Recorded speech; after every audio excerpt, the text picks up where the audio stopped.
Folk radio for the masses. Headline edition, July 8, 1947.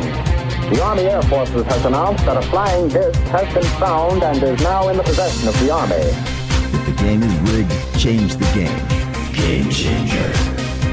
I occasionally think how quickly our differences worldwide would vanish if we were facing an alien threat from outside this world. This is Fade to Black with your host, Jimmy Church, on the Game Changer Radio Network and KGRA, the Global Radio Alliance. I need your help to get to the year 1985. You're listening to Fade to Black with Jimmy Church on the Game Changer Network. Good evening. It's Monday. Fade to Black. Bespoke radio for the masses. Yeah, man. It is Monday, February 26th, 2018. 57 days into the new year. Just 308 days left.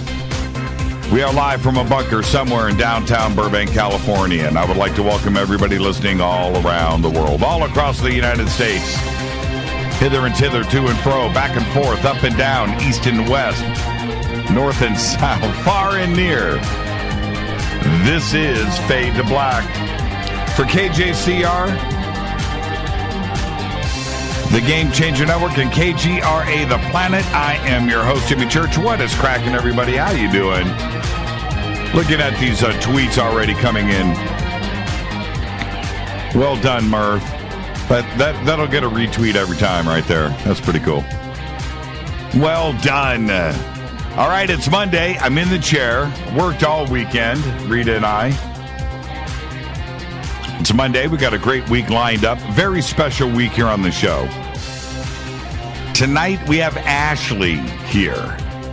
Cannot wait for you to engage with Ashli tonight, because we're going to talk about her life of contact and bringing the esoteric into our 3D world. She's been managing ECETI Ranch for a while now. We're going to talk about that and how she found ECETI, and what she sees up there every single night. And that's part of it. Of course, we're going to have the Soul Tech Gathering up there in August, and we'll talk about some of those highlights too as well. Cannot wait for that. She is a magical, magical person. And it's just, it's an honor to have her here. She's in the middle of her tour right now with ECETI. I think they're doing 15 cities. And they're here in Southern California right now. I think they're out in Joshua Tree. And so that's what she's doing. She's got ECETI on the road. And there you go. They're going to open up the ranch again. I think it's next month. And then she's going to wrap up this Roadshow and then head back up to ECETI. So, but she's up there all the time. What does she see every single day? Yeah, so we're going to talk about that. And tomorrow night, again, very special week here, because tomorrow night, Billy Carson is here. I was talking about Johnny Carson earlier. I just got a little tongue-tied. Billy Carson is here. And his community, that's right, I'm talking about Billy Carson, Forbidden Knowledge, right? The community that he has built is a very special one. And his knowledge on the secret space program, the Anunnaki, the history of the world, and so forth is second to none. So that makes tomorrow night great already, right? But he's also got a new book out on the Emerald Tablets. And so we're going to be talking about Thoth all night tomorrow night. And, well, we're supposed to be. You never know where the conversation's going to go with Billy. But I'm really looking forward to that. And Billy is going to be at Contact in the Desert this year. And so there you go. He's going to have a couple of presentations out there. But what he does with Gaia Television and Forbidden Knowledge, not only, I mean, he's fully internet, social media connected. And the community that he has built is extraordinary, and his knowledge, it's incredible. So tomorrow night, Billy Carson is here. Wednesday night, okay, this is what we're doing. We've got it all set up. It's my AMA, or Ask Me Anything, and we're going to simulcast this. It's going to be live on Facebook, Periscope, YouTube, as well as all of our syndication out there. And the questions that I will be answering, I'm not taking any phone calls, so you're going to have to post. And you can post on Twitter, Periscope, you can post on Facebook, and I don't know if we're going to set it up for YouTube. That may be too much to handle. That'll be too much to handle. YouTube, that's an 8-hour AMA, so we won't do that. But nonetheless, it's going to be simulcast all over the place live, and it's your opportunity. You know, I get questions all the time. I don't answer them as often as I should, but that's what we're going to do. So ask me anything on Wednesday night. Thursday's another Fader night. John Rappaport is back with his No More Fake Newsroom Live. And open lines all night long. Call-in numbers are 323-825-5045 or 323-275-9695. Follow us on Twitter, Facebook, YouTube. Everything is Fade to Black. J Church Radio. Simple. Go and follow, like, and subscribe. The sandbox to hang out with us on Twitter is hashtag F2B. Any questions or comments during the show? Hashtag F2BQ. Simple enough. Email is jimmy@jimmychurchradio.com. All right, a little breaking news. Oh, I wanted to show this to everybody. I posted this up on Facebook today, and this is the pyramid that was gifted to me today from James Gilliland. And look at this thing. Is that just incredible? And this is the way it looks. I'm just holding it up to the camera. It looks like it's like nuclear powered, right? But it is not. Look at that thing. It just glows. And so the pictures on Facebook, as and I was posting them, it looks like it's Photoshop, crazy.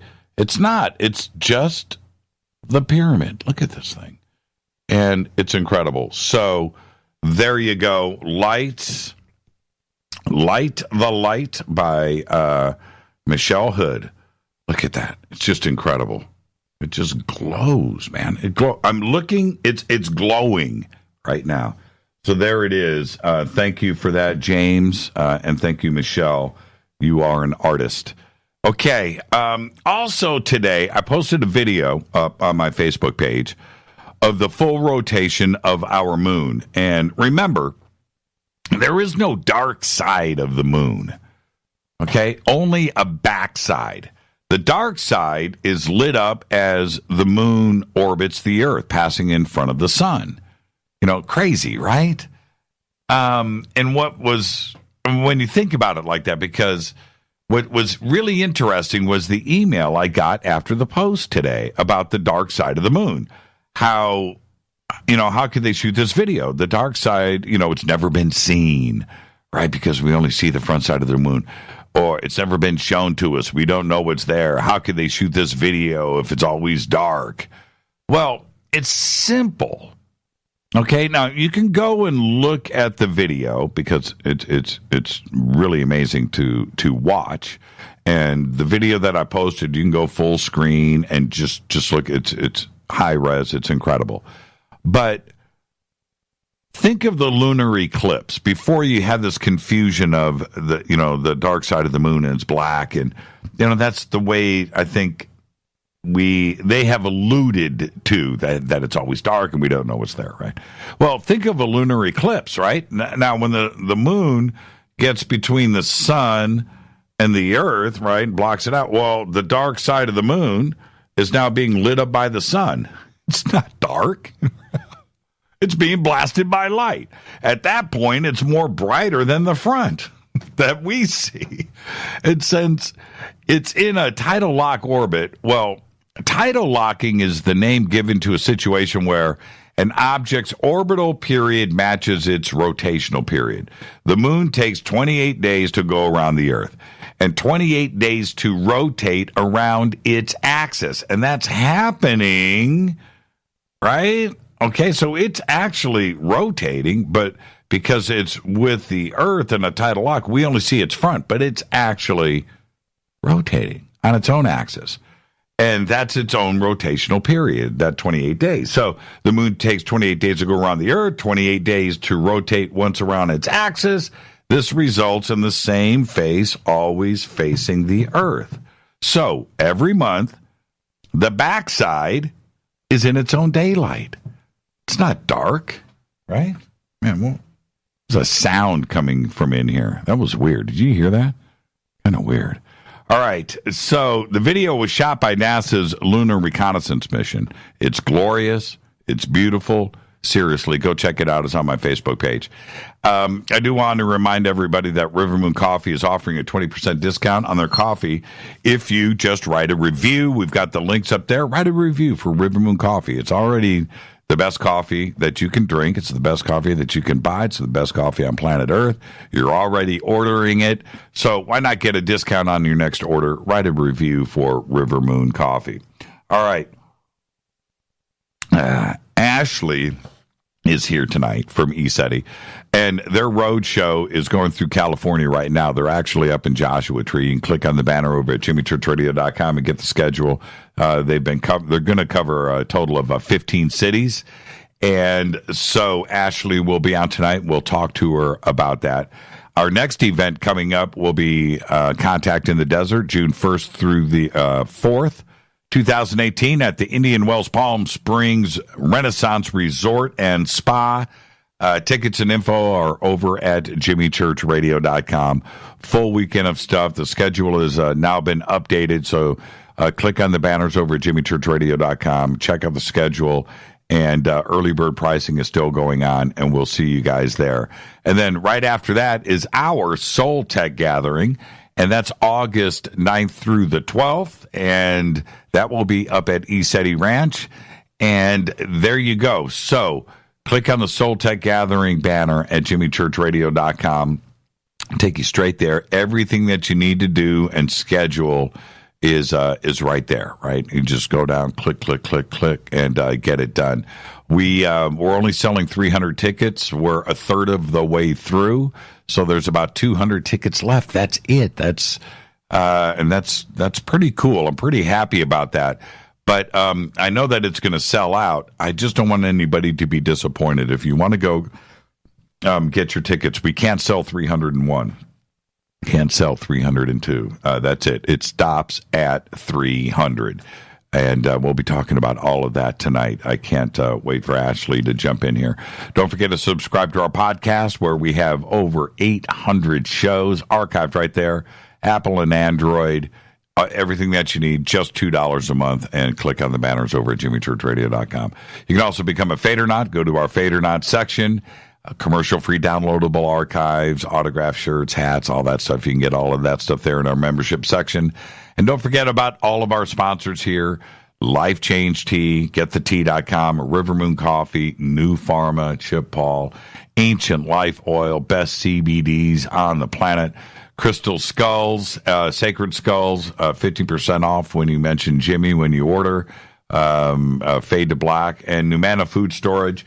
And with Numana, Jimmy 10, that promo code is will be going through the next 2 days, and you will get 10% off of your order, free shipping, and an autographed T-shirt. Jimmy 10 is the promo code. And Bearing Optics as well. Alec Hoffman over at Bearing Optics. They are going to be up at the Contact in the Desert with us too as well. All right, let's get the show cracking. Happy birthday to singer Michael Bolton. Today is 65. Not the Michael Bolton from Office Space. I got you, didn't I? Right there. No, Michael Bolton. Didn't he used to have videos? Somebody needs to post this. Back when MTV first started, didn't he have like a an American flag, red, white, and blue Les Paul, and he had long hair, right? And he was like a rock and roll guy. Is that the same Michael Bolton? Has to be, right? Somebody post some pictures of that. I want to be reminded, either that or I want to be corrected that was another guy. But I seem to remember Michael Bolton in like 82, 83 with a red, white, and blue Les Paul. That's my memory. All right, our dead guy's birthday today is Tony Randall. 1920 to 2004, died at the age of 84. Of course, he played Felix Unger on The Odd Couple, which was a great show. I used to love it when I was a kid growing up. But that's not what I remember or think about when I think about Tony Randall. I remember him on The Tonight Show with Johnny Carson. See, Billy Carson, Johnny Carson, right? Talking about this earlier. And I was a kid, and I remember him, I was probably like 10 years old, and I remember him telling Johnny that he couldn't get drunk on martinis. And I'm like, really? And he says to Johnny that one night he had 12 martinis at a party and was completely sober, didn't get drunk. And that's what I remember about Tony Randall. Yeah, he was great as Felix Unger. On this day in history, OTD. 1993 at 12:18 p.m., terrorists bomb the World Trade Center in New York City in the parking garage with a Ryder truck stuffed full of 1,200 pounds of explosives. Mohammed Salame was arrested when he went to retrieve the $400 deposit he left for the Ryder rental van used in the attack. And then it was Ramzi Youssef, right? They ended up catching him in Pakistan about a year later. He had everything on his laptop that they found in like the Philippines. Crazy story. They tried to bring down both buildings. They were hoping, Trade Center would fall and then knock the other one over. That was the plan, and it didn't happen. Is that Michael Bolton's guitar? Is that it? Are you guys playing with me? I want to see a picture of Michael Bolton with this guitar. That's what I want to see. What? You guys are nuts. All right. Fader fact. At Las Vegas Airport, this is Fader fact. At Las Vegas Airport, they have bins set up outside of the entrances there where for people, as they're walking into the airport, there's a sign right there that says, hey, if you got any illegal drugs and you forgot that you were carrying them, you may dispose of them here. They've got them. Now, if you're taking drugs with you on the airplane, you remembered to take your drugs. That's the point. Oh, honey, I forgot. I packed drugs. We need to get rid of them. But they do this at Las Vegas Airport. The question is, who does it? Who empties the bins, right? Who is in control of that? Think about that. Oh, that's cool. Hold on. AMA Wednesday night.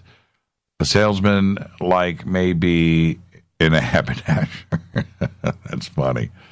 I saw a video the other day of Glenn Tipton of Judas Priest going through his house, his studio, and going up to his guitars and describing each guitar. I swear to you, word for word, Spinal Tap.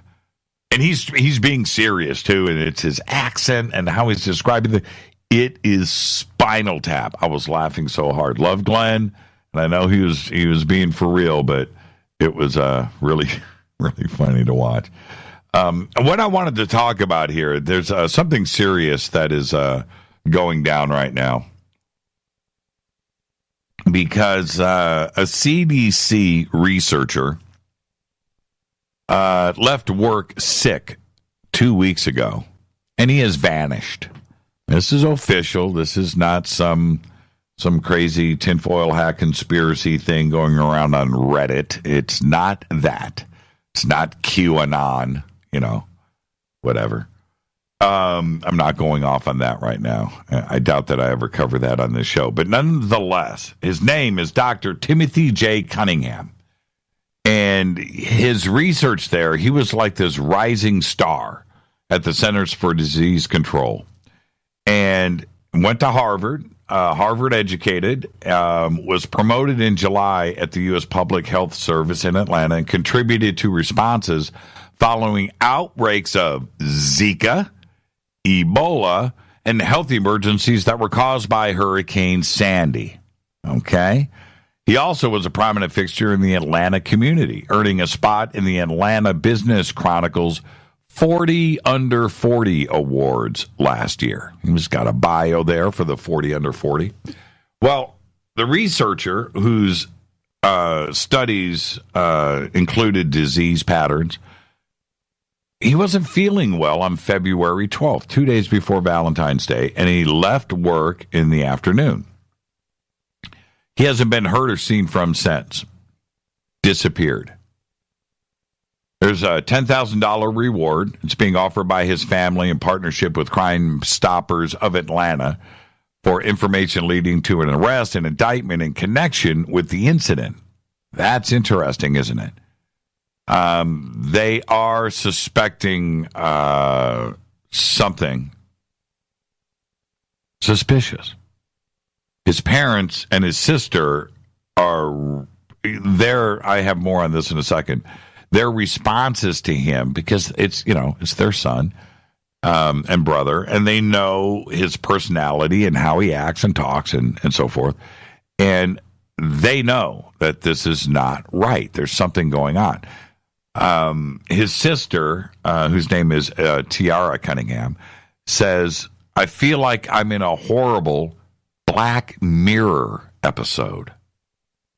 Very interesting.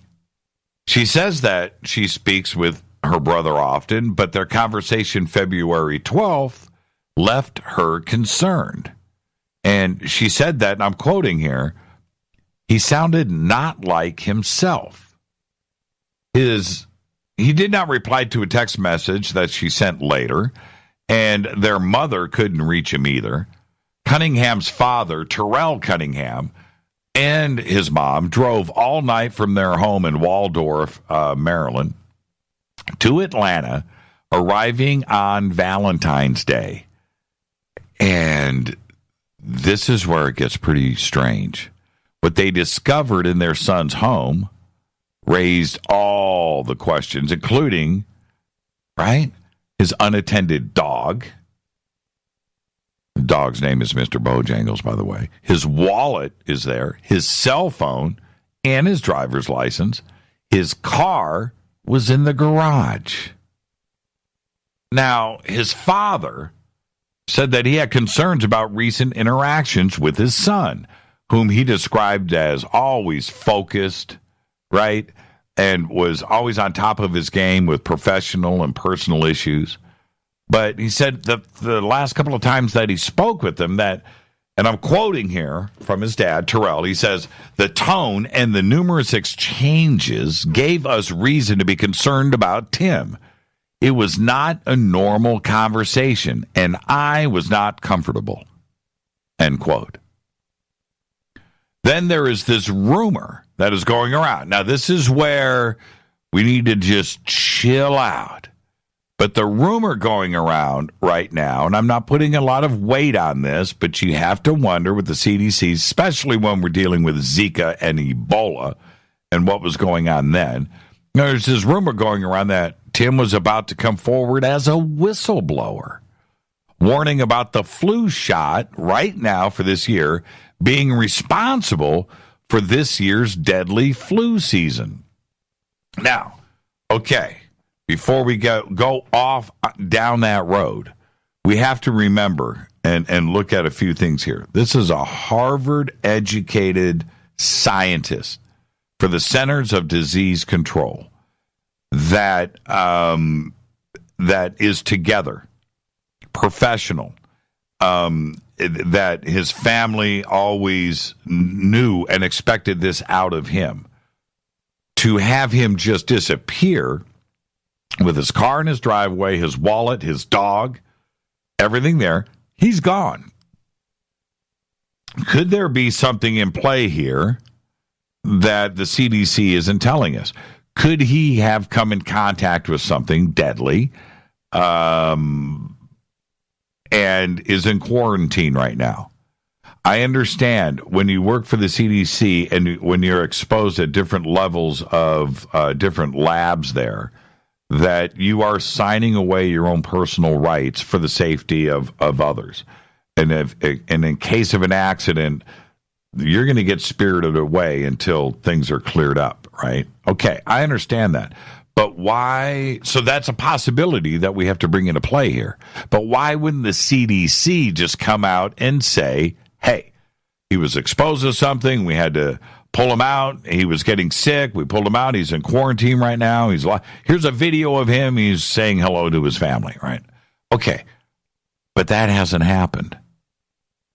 So why would somebody with that kind of education and intelligence abandon his dog, leave his keys and everything on it? My view of that, if anything like that ever goes down, I immediately jump to one conclusion. He left his house because somebody was at his door that he knew and said, hey, can you come out here for a second? I've got an emergency, got a flat tire, right? Something's going on. Can you help me over here at my car? Steps out, boom, grabbed. That's what I think. Now, could it be something else? Could it be some affair? Could he have been, some love triangle? Possibly. But he was feeling ill at work. And to completely cut off communication with your family like that is strange. And we all know about our pets. So what got him away from his house so quickly that all of his personal belongings, his pet, his cars in the driveway, all are still there? He's gone. This is very strange. Since February 12th. Today is the 26th. 2 weeks. Very strange. And this is something that it's now being covered in the mainstream media. It is out across the country. The story is picking up. This is something that we just can't let go of. And that's my point. This is Fade to Black. Tonight, Ashli is here. That's right. Manager of ECETI. But that's cool. And she will be speaking at our Soul Tech gathering. That's great. But she's also had a life of contact. So we're going to talk about that. We're going to talk about her bringing the esoteric into our 3D world. All of the magic up at ECETI. Her current roadshow that she is out there doing, the ECETI roadshow. All that and much more tonight with Ashli.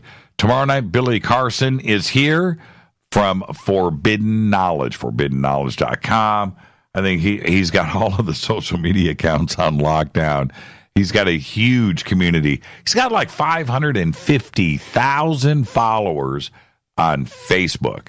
So we'll be doing that tomorrow night with Billy Carson. And then, of course, on Wednesday is my AMA. Simulcast all across the net. Facebook, YouTube, Periscope, and everything else that we can broadcast live onto. We're going to do that Wednesday night. Thursday night's another Fader night. I'm your host, Jimmy Church. I'll be right back with our guest, Ashli. Stay with us on the Game Changer Network and KGRA, The Planet.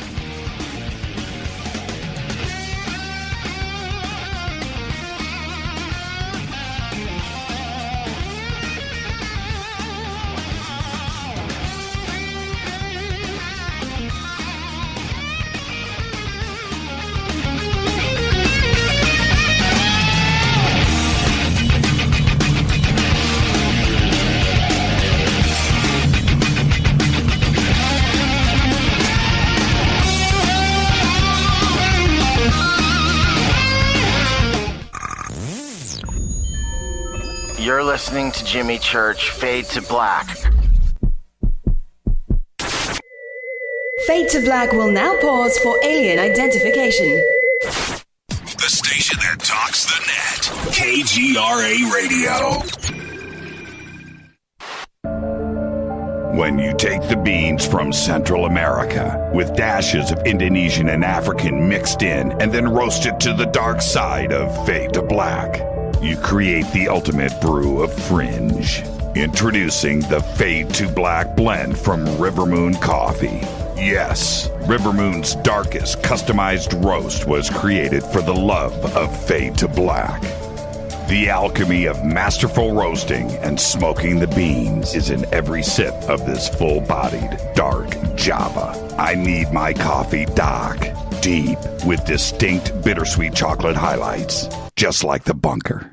Leaning further into the darkness of the roast is Fade to Black blend from River Moon Coffee.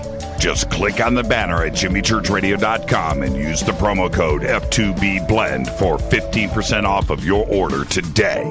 Go Beckley Teppy. Natural Health Solutions with Chris and Ronnie. Hey, Ronnie, how you doing? Great, Chris. Now, you're the CEO of GetTheTea.com, right? Yes, I am. What is GetTheTea.com? I mean, is this tea you buy in a store? Well, no, it's not. Life Change Tea is just that. Life-changing. Life Change Tea is an herbal tea that gently cleanses your body from intruders. What do you mean by intruders? Well, intruders are toxins, chemicals, GMOs, heavy metals, and more. They're in our food, in our water, in our air we breathe. Seriously? Yeah, seriously. And Life Change Tea will help you with removing these, as you say, intruders? That's right, Chris. Are there side effects with this tea? Well, you might lose a little weight. When you clean your colon, you lose weight, you feel better, and you have more energy. Wow. Ronnie, where can people purchase Life Change Tea? Oh, that's easy. GetTheTea.com. That's GetTheTea.com. Ronnie, I want to thank you for being on the show. People, don't forget, GetTheTea.com. 9 out of 10 geneticists agree.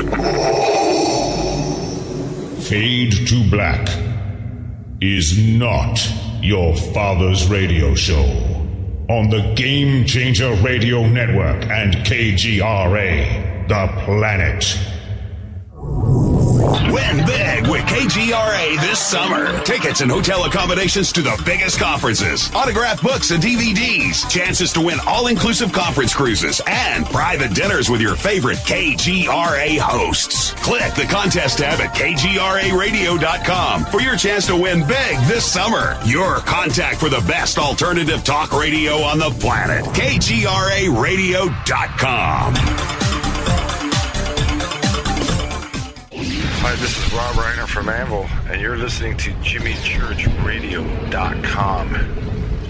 What's up? I'm Chris. What up? This is Kyle Matthew, and you're listening to Jimmy Church Radio.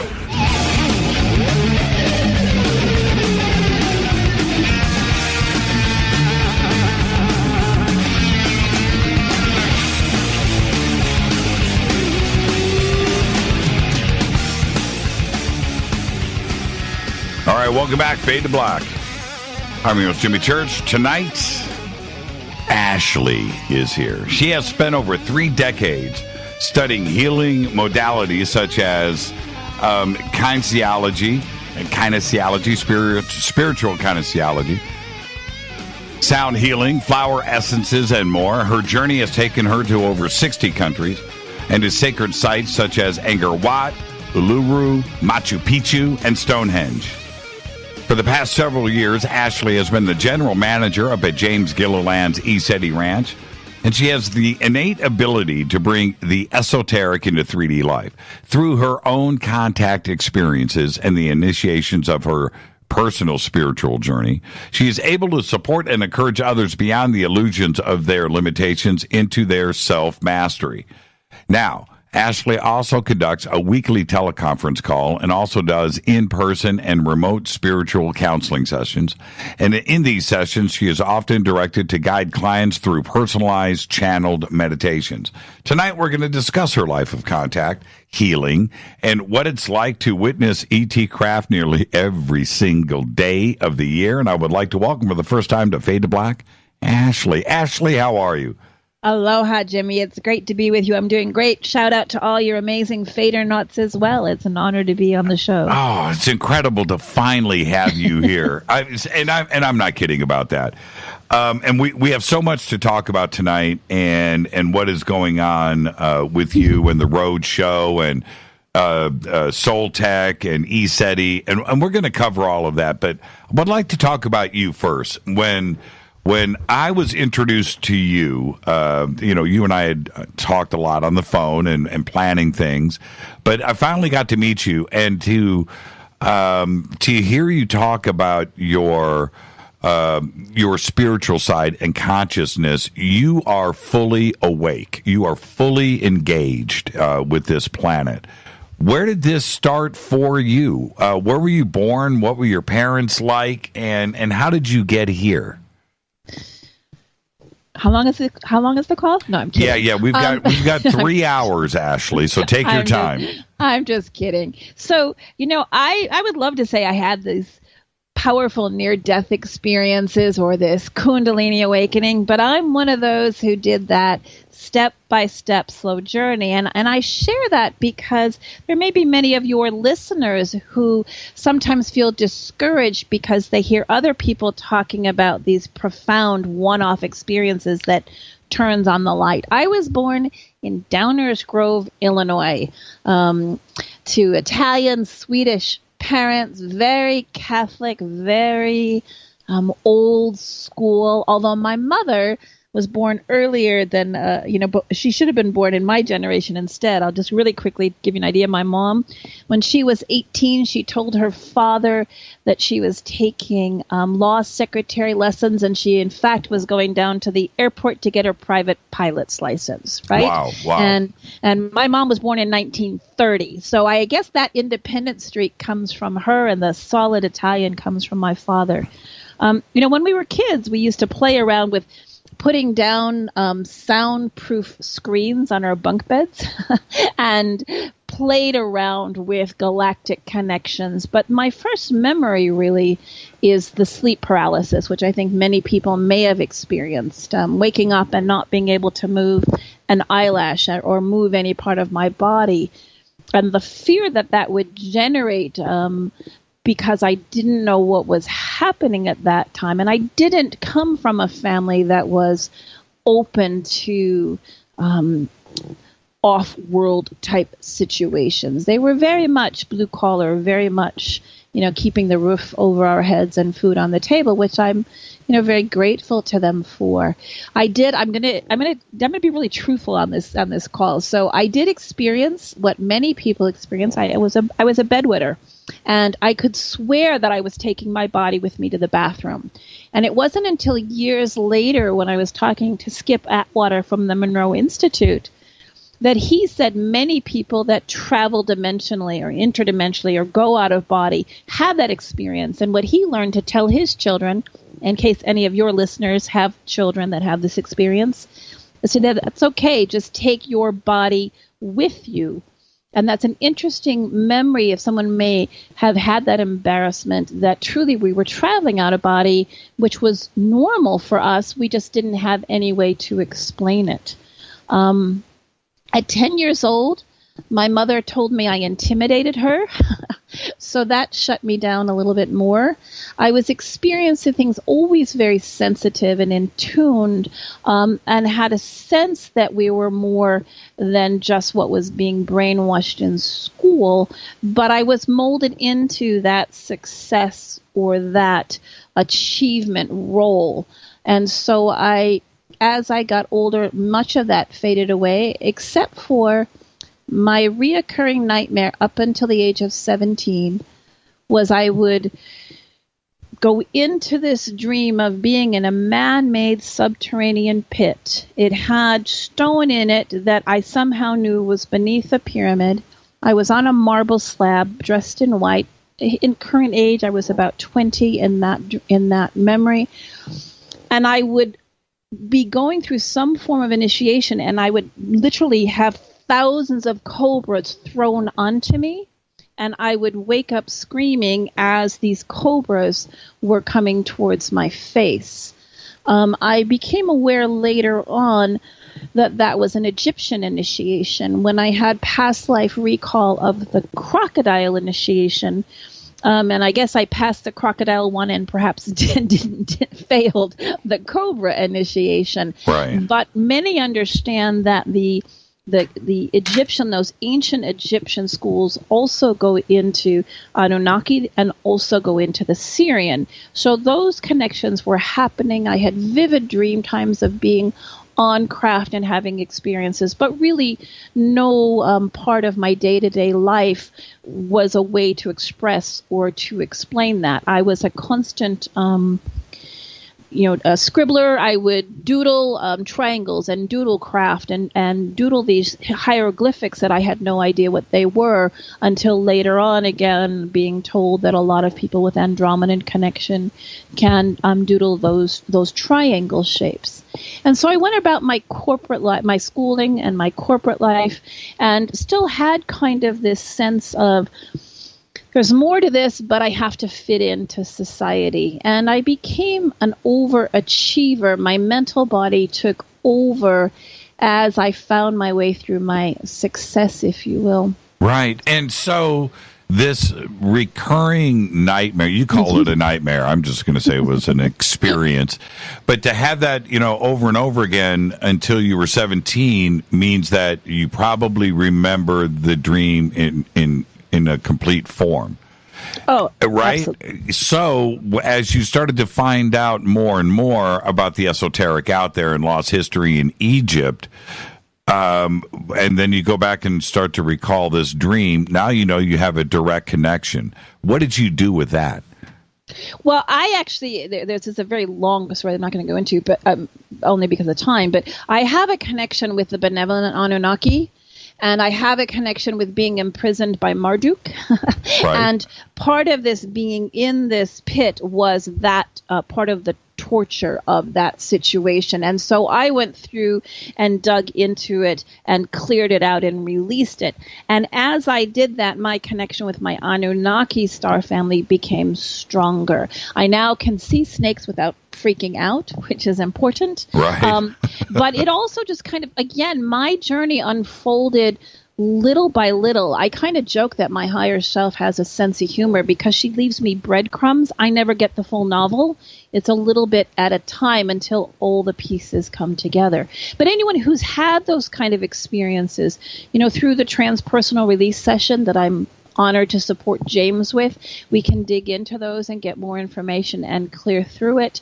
For me, I have shifted into understanding in every essence of my body that I am a multidimensional being. And I know that from the interactions that I have in this realm and on other realms. And I no longer define myself by that particular experience, but just know it's part of the totality of who I am. And so, we've all had lifetimes where we've stumbled. I blew up a planet once. Oops. And lifetimes where we've been the hero or the heroine. So there's a combination of all those things. Now, up at ECETI, and we're going to talk about this in a second, but up at ECETI, the crazy goes down there every minute of the day, and certainly at night, it's a lot of fun there. There's no question about that.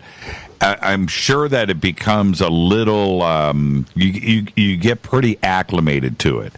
So, but that stuff that you see up there is one thing. When was the first time that you saw something strange in the sky?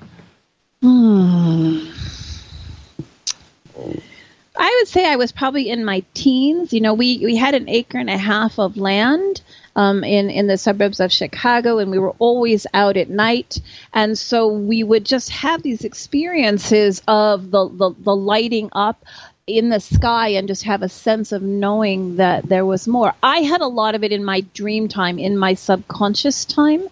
So that was a big part of it for me. And also the knowingness that there were other beings in the room, but not being able to speak about it. I am predominantly empathic and intuitive. My predominance isn't visual, but I can feel the beings as they come in, and I can feel that energy. My first really full-blown memory, I had been living in Australia, and I came to the Monroe Institute in Virginia, and I did a course there, and I went into the Faraday cage, and all of a sudden, this panic was overcoming, and I was actually seeing ancient Australia. I just knew it was Australia from a bird's eye or a craft view. And when I I was inside a plasma craft. It wasn't metallic, it was light. And when I looked at myself, my fingers were probably about 8 inches long, but they were luminescent light, like an opalescent color. There was actually a kind of a draped fabric, so I couldn't see what my face looked like. And then when I looked down my body, I was probably about 12 to 14 foot tall. And I looked down and I didn't really have feet. It was just light that faded out. And the craft that I was in actually was shot down by reptilians. It was part of a group memory that was had by many people in Australia later on. And we were tricked. I was the guardian of the frequency on the craft. I do a lot with sound. And as a guardian of the frequency of the craft, there was some betrayal. And they changed the frequency. This craft moved through dimensions using frequency, not propulsion or fuel, using frequency. Mm-hmm. And so then there were these beings that I was responsible for, these other galactic beings who were on the bottom of the ocean. And I remember trying to rescue them. And so that memory came back to me fully at the Monroe Institute and comes back into when the original Anunnaki were coming to ancient Australia to mine the gold and working with other beings at that time. So that was probably the first really profound consciousness experience, in addition to looking up into the sky and seeing craft that way. How long were you in the Monroe's Faraday cage? By the way, I'm fully jealous. That's a bucket list for anybody. That's really cool. Yeah. Well, I actually, I kind of dive head into things. So normally you're supposed to do one course at a time, and I talked my way into being able to do 3 courses back to back. And so I was in the Monroe Faraday cage for about, an hour total. But that was the most predominant memory that came back fully and continued to unfold. And then when I went back to Australia, I began to meet with others who had part of this group memory. And of course, James talks about the petroglyphs at Gosford Glyphs and the creation story and all of that. And when he started talking about that, my whole body started vibrating and lighting up. What city in Chicago? Downers Grove, Illinois was the suburb I was born in. About 35 miles southwest. Southwest. I was born in Waukegan. Oh, all right. See? Yep. Yeah. Long time ago. Well, no, I'm older than you, but, thank you for that. But, Chicago and the suburbs up there most people picture Chicago as, this big city, which it is. But as you get outside of Chicago very quickly, it turns into, farmland and bigger pieces of property and forest and woods. And, it's not all, the Sears Tower, it becomes country really quick. So, yeah, an acre and a half of land out there in Downers Grove. I'm sure that you guys are out there seeing strange things all the time. Well, it wasn't, it really wasn't a big part of our lives as far as making a big deal about it. My parents were very down to earth, right? And so, we just had quote unquote imaginations, and we just interacted and saw things. But again, honestly, it for the Fadernauts who maybe don't have a lot of memory of it happening as a child, that wasn't a big part of my childhood like many people have experienced. For me, it actually started to pick up after I graduated from university. I began traveling the world. My job was planning international conferences for large corporations. So I was blessed with traveling to a great deal of the planet. And as that began to happen, I was given the opportunity to go to places like Stonehenge and Machu Picchu, Lake Titicaca, the Nazca Plains, Angkor Wat.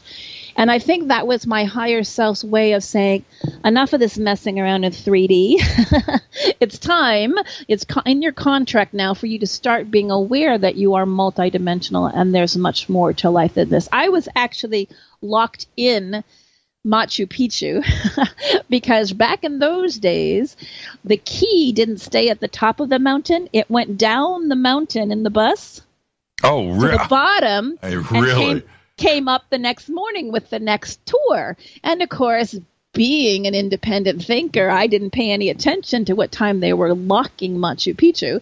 And so I was there, and there was another couple, and we were trying to get out, and we couldn't get out. And so I just sat and meditated, and all these beings started to come and started to show me more of my connection with the multidimensionality and with what's going to be happening on Earth. And it was just a sense of feeling of family and knowingness. And I really wasn't afraid being out there at midnight, 1 a.m. Luckily, it was warm enough. And when I went to Stonehenge, being naive like I am, I just show up in the morning, and I've got a pay-as-you-go phone for the UK, and I want to be there at sunrise, so I just rock up, the oblivious American that I am, and I say to the guard, "Hey, I'd really like to get in." And he looked at me like I was completely crazy, and he said, "You can't go in. You have to book ahead of time. It's booked 6 months to a year out." I said, "Well, but I'm only going to be here today." And he goes, "Well, sorry." And I go, "Well, what's the office number?" So he shakes his head. He gives me the office number. It's about 10 minutes before the office opens. And I call and I say, "Hey, my name's Ashli. I'm here from the States. I'm only here for today. I really would like to go into the center," because it's been changed. At that time, you couldn't go into the center anymore. You could only go around the periphery unless you had special permission. Right. And so So I just leave a message, and then I call back 5 minutes later, and I leave another message, and I go off to the loo, and I come back, and I call the third time just before the office was open, because I'm stubborn Italian that way. And when they answer the phone, I give my name. They say, "Who are you?" I said, "Well, I said my name is Ashli." They said, "No, who are you?" This morning has been booked by a group of 25 for over a year, and when we got your first call, we laughed. But between your first call and your second call, they called and canceled their booking, and you have the entire thing to yourself this morning. Shut up. Absolutely. And so I said, okay, and I asked to be of service, and I walked inside, the guards looking at me like, "Who the heck are you?" I was going to say, you should just invite the guard to go with you, because now you're alone, right? So I walk into Stonehenge, and I just ask, "How may I be of service? Why am I here? How may I be of service?" And the feeling, and I'm going to say it's a feeling I got, was that in some small way, the team that I work with was going to be of service by putting some frequency back into Stonehenge, because many people come there seeking and needing healing.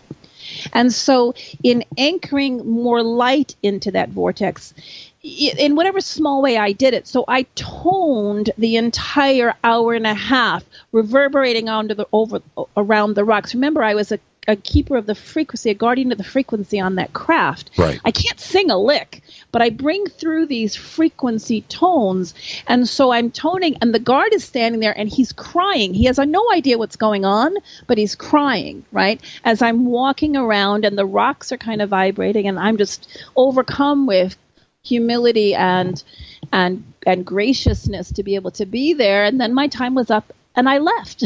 Wait, did they let you in the center too? Oh yeah, I was the only one in the center. So you were toning from the center by yourself at Stonehenge. Exactly. Do you know how many people on planet Earth have done that? Like none. As many as were meant to do it, I guess. I don't know. That is incredible. That is incredible. That tops the Faraday cage. You're doing pretty good. And then in Angkor Wat, in Cambodia. Wait. And this also happened at Machu Picchu. The key went to the bottom. Exactly. So you're alone at Machu Picchu. Uh-huh. Okay, so what happened at Angkor Wat? so we go to Cambodia. I'm with some dear friends, and they're really they're into photography. They're very 3D. I love them, and they're taking pictures, and I'm itching to go into where this huge Buddha is, right? Right. And so I just kind of want to go on my own, and I finally get up there, and it's time almost for closing, and I get the message that I'm meant to come back the next day and create an essence in this temple with this huge Buddha. And there are 16 guards with machine guns there. And so I asked our tour guide to ask them if I could please come back the next day. And the tour guide kind of looks at me, right? And he talks to the guards. One of the guards comes over, and he looks at me deep in the eyes, and he looks back at the guy, and he goes, "Yes, she can come back." So we came back the next day after it had closed. The sun was down and it was really powerful.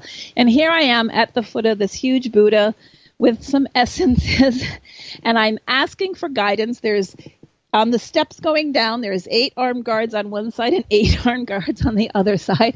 And I'm asking and I'm bringing in and asking how I can be of service. And I was shown that this represented Mu and the beginning of creation and the essence of spirit coming into form. And I was shown a past life or parallel life where my role was as an etheric being to tone other etheric beings as they came into a more solid form for the first time. And as I was doing those tonings and the clearing, and the intention was to assist on a planetary scale in whatever way I could to clear out some of that trauma, because in that memory, I actually felt these beings feeling pain for the first time. Wow. And I felt guilty for it, for my part in it. If you think of water going into ice, what that might feel like, or steam to water to ice. And again, as I'm doing this and doing the chanting, I don't know what I'm just channeling it and doing the toning. Again, these 16 machine-carrying guards are sniffling and looking away, and and they all like hugged me on my way out. So that was my Angkor Wat experience. Now, how does when we come back? I know where we're going to go next. That's simple. But when we look at Angkor Wat or Machu Picchu or Lake Titicaca or where Puma Punku's right there, and you have these extraordinary megalithic sites all around the world. For you, which one is the most magical? I mean, everybody mentioned Stonehenge, but and I'm not. Right now, it's ECETI. I see, but that was my question after the break. You are an empath. That's impressive. But see, I was going to set you up for answering that question after the break. But thank you for being honest with that. You didn't know that was coming. Well, maybe you did. Well, no, I think you did. It's kind of trippy. So when we come back, I want to know why. Because that is the honest question. If you've been to 60 countries and you've been to, all these special magical places tied together with these, ley lines and these connections that they have with them, around the world, how does ECETI rank with those? And you just answered that. So I want to know why. And we'll do that right after the break. Our guest tonight is Ashli. And also, Ashli, when we come back, I want you to think about this. I know you told me the story, but I want to know how you found ECETI. And that right there is special in itself. Our guest tonight, Ashli. I'm your host, Jimmy Church. This is Fade to Black on the Game Changer Network and KGRA, The Planet. I'll be right back.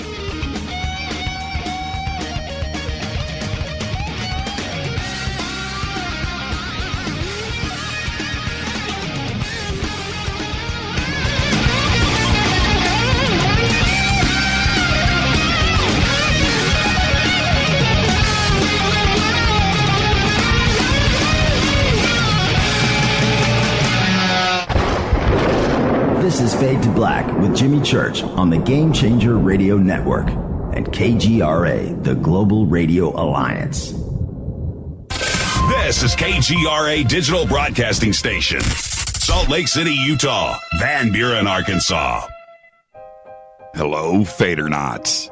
This is Jimmy Church, and I'm introducing New Pharma, a company whose products are based on science.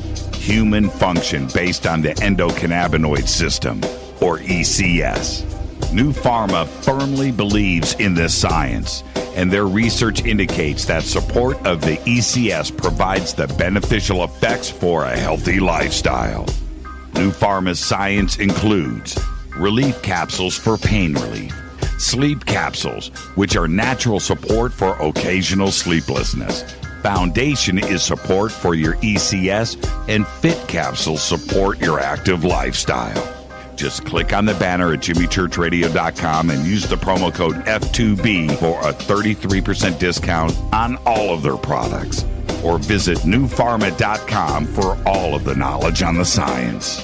That's GNUpharma.com. Go back, Lee Tappy. Hello, I'm Katie, and you're listening to my main man, Jimmy Church, on jimmychurchradio.com. Hi, this is Ray Hobbs here, repping the planet, and you're listening to my good friend, Jimmy Church, Fade to Black, on the Game Changer Network and the KGRA digital broadcast station. This is Toby Kebbell. You're listening to jimmychurchradio.com. Don't hurt me, Jimmy. I'm only little. Hey, I'm Adrian Grenier. And this is Ari Gold. We're the Honey Brothers. Yes. We are of the Honey Brothers. Hey, I'm Adrian Grenier. And I'm Ari Gold. We're the Honey Brothers. And you're listening to Jimmy Church. The Revolution. Ancient Life Oil. Life-changing. The real oil. CBD is truly ancient life oil from the source. This oil has no psychoactive effect and is also legal in all 50 states. When you're healthy, you're happy. The truth about this wonderful plant is that it wants to give back to mankind life, longevity, and happiness. Ancient Life Oil are golden grade, all organic, non-GMO, and infused with high-quality liquid coconut oil. It's simple. Just go to ancientlifeoil.com today. That's ancientlifeoil.com. The best, purest, organic, and non-GMO CBD in the world. Go back, Lee Tappy. The statements made regarding these products have not been evaluated by the Food and Drug Administration. These products are not intended to diagnose, treat, cure, or prevent any disease. Please consult your healthcare professional about potential interactions or other possible complications before using any product. This is Micah Hanks of the Gralien Report, and you're listening to Jimmy Church on Fade to Black, across the globe on the Game Changer Radio Network and the one and only KGRA Radio, The Planet.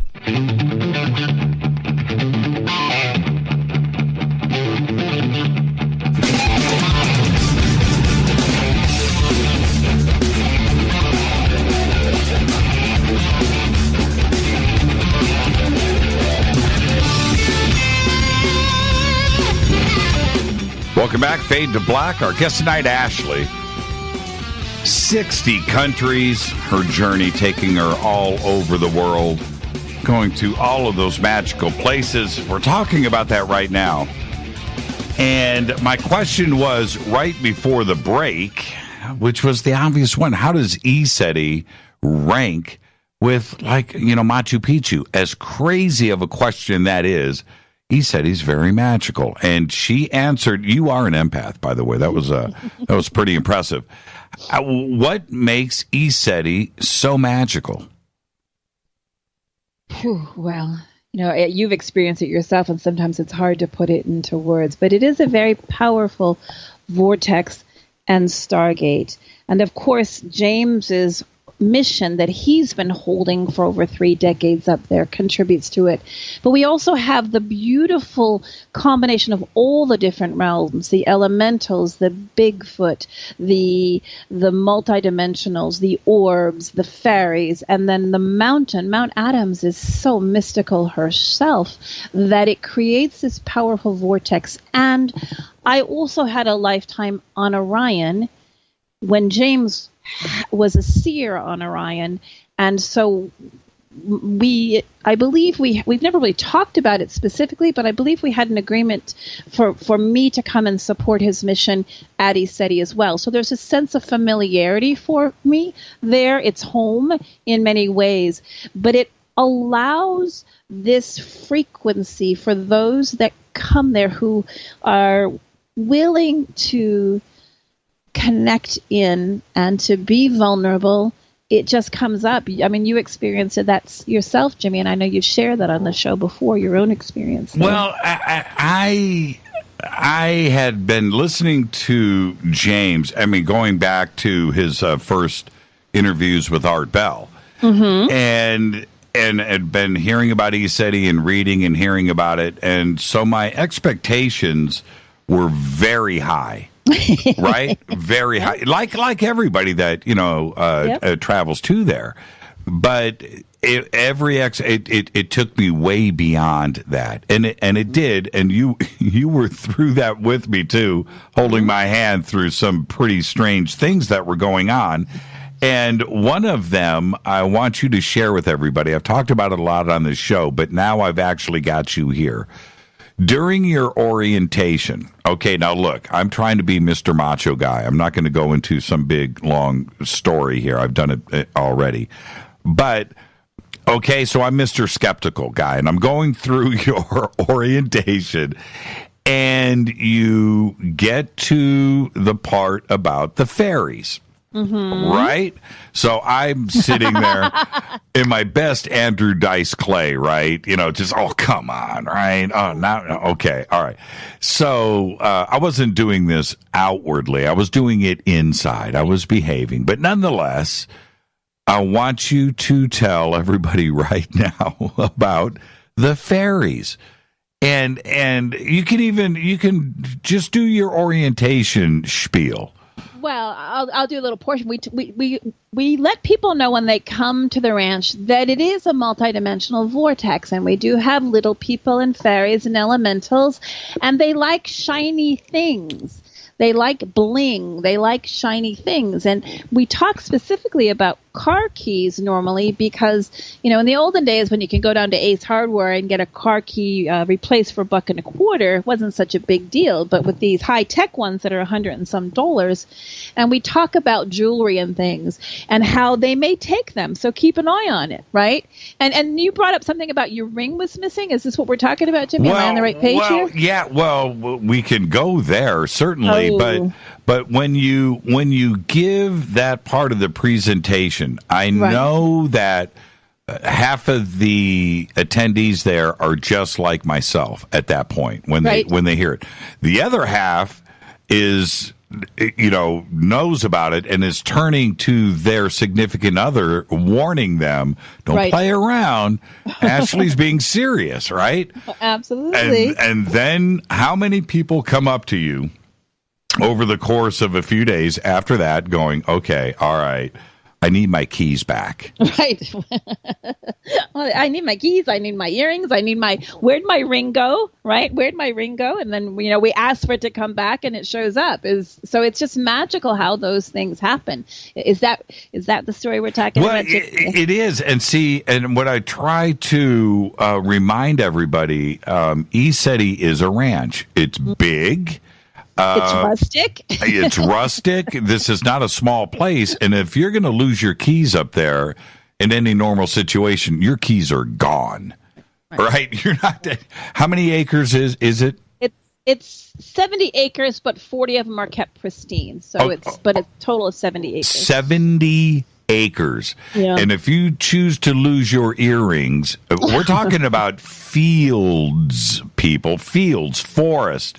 There's a little pond. It is a rustic place. It's huge.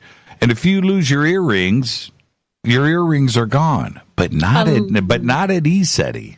Yes, because then you play nice with the fairies and the elementals. Sometimes you give an offering, or you say, thanks for proving to Jimmy that you exist. Can you please bring his ring back now?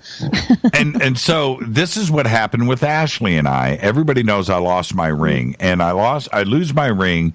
She does the orientation on Thursday night. Friday, I'm listening to a presentation. I'm in the back of the main hall, and anyway, so I go up that night and speak.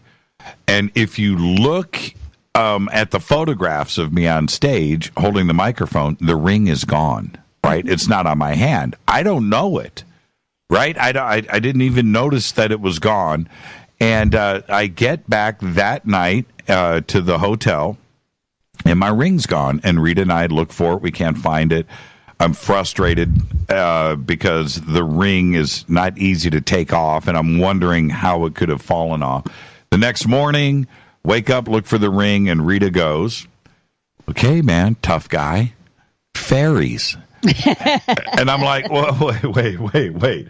You know, and I go out and I'm looking I come back in and I said, okay, all right, I'm going to do this. Fairies, can I please have my ring back? And so we drive the, 5 minutes, whatever it is, over to ECETI. I walk straight up to Ashli, as Ashli and Lori. And I said, what's wrong with this picture? And I hold out my hand and my ring's gone, right? And I said, the fairies took my ring, and I asked for it back. And Lori, standing next to Ashli, says, was it a ring, a silver spinner ring? Yeah. Somebody gave it to me 15 minutes ago. Now, if somebody's not going to say that fairies aren't real at that point, I don't know how. I was dumbfounded. And ECETI is that magical. We have RV keys, and it was James's birthday a couple years ago, and Joseph went to the RV to get his birthday present, walked over to the picnic benches, gave James the birthday present, put his hand back in his pocket. The keys were gone, and we looked for everywhere. It's about 50 yards between the RV and the everywhere looking. Couldn't find him. And we hadn't been anywhere else, but we went inside and we checked the furniture in the main bridge house, and we're going in the cushions, just trying to figure out where they are. Luckily, we had a spare set. But a year later, to the date on James's birthday, Joseph sat in this easy chair in the bridge house and just felt something, and there were the keys, right? And you just have to laugh, because things like that happen all the time at ECETI. And yeah, you have to, and at one point I mentioned that, you're acclimated to it. You Exactly. just have to laugh. Now, the sightings up there are extraordinary. Mm-hmm. I remember seeing you one night. We're out there doing the Sky Watch, and it's jumping off. Things are going crazy. And I looked over at you, and you were standing over in front of James's, place. You were standing there, and your back was to everything, and you were just talking. It's just another night for you, isn't it? Well, I'm always in awe, but I'm never surprised. And of course, part of my role is holding space for the guests that come as well, right? So but I will tell you, my first real heart-opening at ECETI was shortly after Joseph and I had gotten there, and we were standing out in Skywatch Field, and everyone's seeing craft and things are happening, and I'm feeling very human. And I'm feeling and aware that validation would be really good for me right in that moment. And so telepathically, I send a message from my heart. And I say to the beings, just telepathically, listen, I'm being really human right now. I could use some validation. Please, can I see a craft before anyone else sees it, right? Right. And then, boom, there's a craft. And I said, James and Joseph, they say yes, right? And we're watching that one. There's some going the other way. And then I'm laughing at myself because I'm looking at this craft and I'm telepathically saying, thank you. I really need even more validation because I'm really human.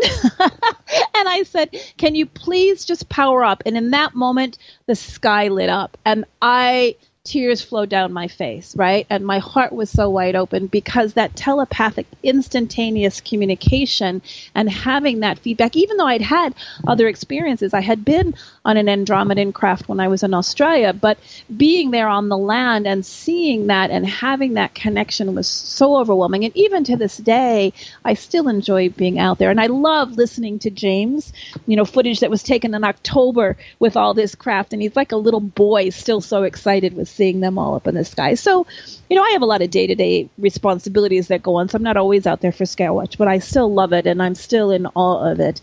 And the mountain is doing such amazing things lately. Now, you keep saying Joseph. Introduce everybody to Chief Joseph. Who is Chief Joseph? Joseph is my other half, Chief Joseph. He is Okinawan. His grandmother and great-grandmother were what would be considered shamans in Okinawa, so medicinal people from the indigenous Okinawan tribe. His biological father, who he didn't meet until he was 30, was Cherokee. And Spirit told me to leave Australia to come to San Diego. He was told to leave Vegas to come to San Diego, and that's where we met. By this coming together, we're in our 14th lifetime together, and in a couple weeks, our 13th year on this planet. So he's my other half, and he's the one who actually brought us to ECETI. He found out about it, and that's how we went. But I had been set up for it for years before that. So how did that happen? I actually, I moved to Australia in the early 90s. And as a kid, I'd always wanted to go to Australia. For some reason, there was a strong connection. And obviously my experience in the Faraday cage explains some of that. And I went there thinking I was going to marry this gentleman. And I tell people, oftentimes spirit will use ways to get us where we're meant to be. And I am thankful to this gentleman. It was the right move and the wrong reason. But I then began to open up and really do spiritual meditation courses. And it was the old school stuff. It was the, find a crystal and read about that. It was get your spirit guide. It was all those things. Get your power animal, right? And then get your archangel. And so everybody's getting Raphael and Uriel and Gabriel. And I get this name Ezekiel. And I'm like, who the heck is Ezekiel? Because they kicked me out of Sunday school. And so I go on this study and I research, well, Ezekiel is the prophet that saw the winged chariot, which actually is the UFO in the Bible, right? And so there was a strong connection of the name Ezekiel showing up. I was teaching workshops and I'd get a call from someone named Ezekiel McCafferty who wanted to do the workshop. Or I'd go into a library and there'd be one book with the name Ezekiel on it. And then I started doing a spiritual journey through Australia with the dodecahedron I was working with, using the path of Ezekiel as PowerPoints, and that's a whole nother interview. But so this name Ezekiel kept coming up. And so it wasn't until we came to ECETI and I felt familiar with the land and I saw the building, and the name on the building is Kazekiel, which is the seventh dimensional Lord of eternal bliss that is the blend of Cassia, the divine feminine, and Ezekiel, the prophet. And so all of my experiences with Ezekiel in my early days were leading me to ECETI, where Kazekiel is the oversoul and the keeper of the frequency of the Stargate. So how did Chief Joseph bring ECETI into the picture? You didn't know about the Kazekiel side yet. We didn't know anything. Yeah, this came from Chief Joseph, and I find that pretty amazing. Well, I think this is part of our union in coming together. I have full memory of the ceremony he and I did as our higher selves in choosing to come here to the earth and this mission. And so throughout our journeys, like I introduced him to matrix energetics, and then we were up in the Pacific Northwest living in our motorhome, doing different trade shows, which is how we made the paper with the squiggles on it. And he just got the sense, we need to go to this ranch. We need to go to ECETI. And I said, okay, because that's just how our life works. Right. And so we drove onto the property and boom, it was like, okay, we're home. It was quite powerful. And you haven't left. Haven't left. No, we're still there all these years later. It's pretty incredible. When my experience in getting there, I remember when Rita and I parked the car. In fact, we went straight to you. Right. But when we got out of the car and my feet hit the ground, I was like, oh, wow, right? It was just like this thing. Now you've got the Mount, you've got Mount Adams right there staring at you. It's nature. It's all of that. It comes into the play. But there's an electricity there that you feel immediately when your feet hit the ground. Same thing for you? Absolutely. I mean, even as we were driving up to the driveway, my heart was just so big, right? Was so expansive. And when we came on the property and when I met James, it was like I knew him. And many people have that experience, right? Because he's been out there for a long time. Many people experienced his center in Orion. But again, I had that very strong feeling. And it was just right. I don't know. I don't want to overthink it. It was just meant to be a connection. The first couple years we were there and back. And then the third year was when we were asked to stay and be more part of the family. Yeah. Now, there's, I want to stay on ECETI for a minute here, but when you first left ECETI, okay, and I think you understand what I'm saying. You got there for the first, but you also have to leave the property for the first time. What was that like? It was pretty melancholy for us. We very, very nearly canceled our plane trip and made a U-turn. And that happens because it holds such a beautiful frequency and space and a familiarity, and whether it's the frequency of the land, the rustle of the elementals in the trees, it speaks to a deeper part of our knowingness of who we are.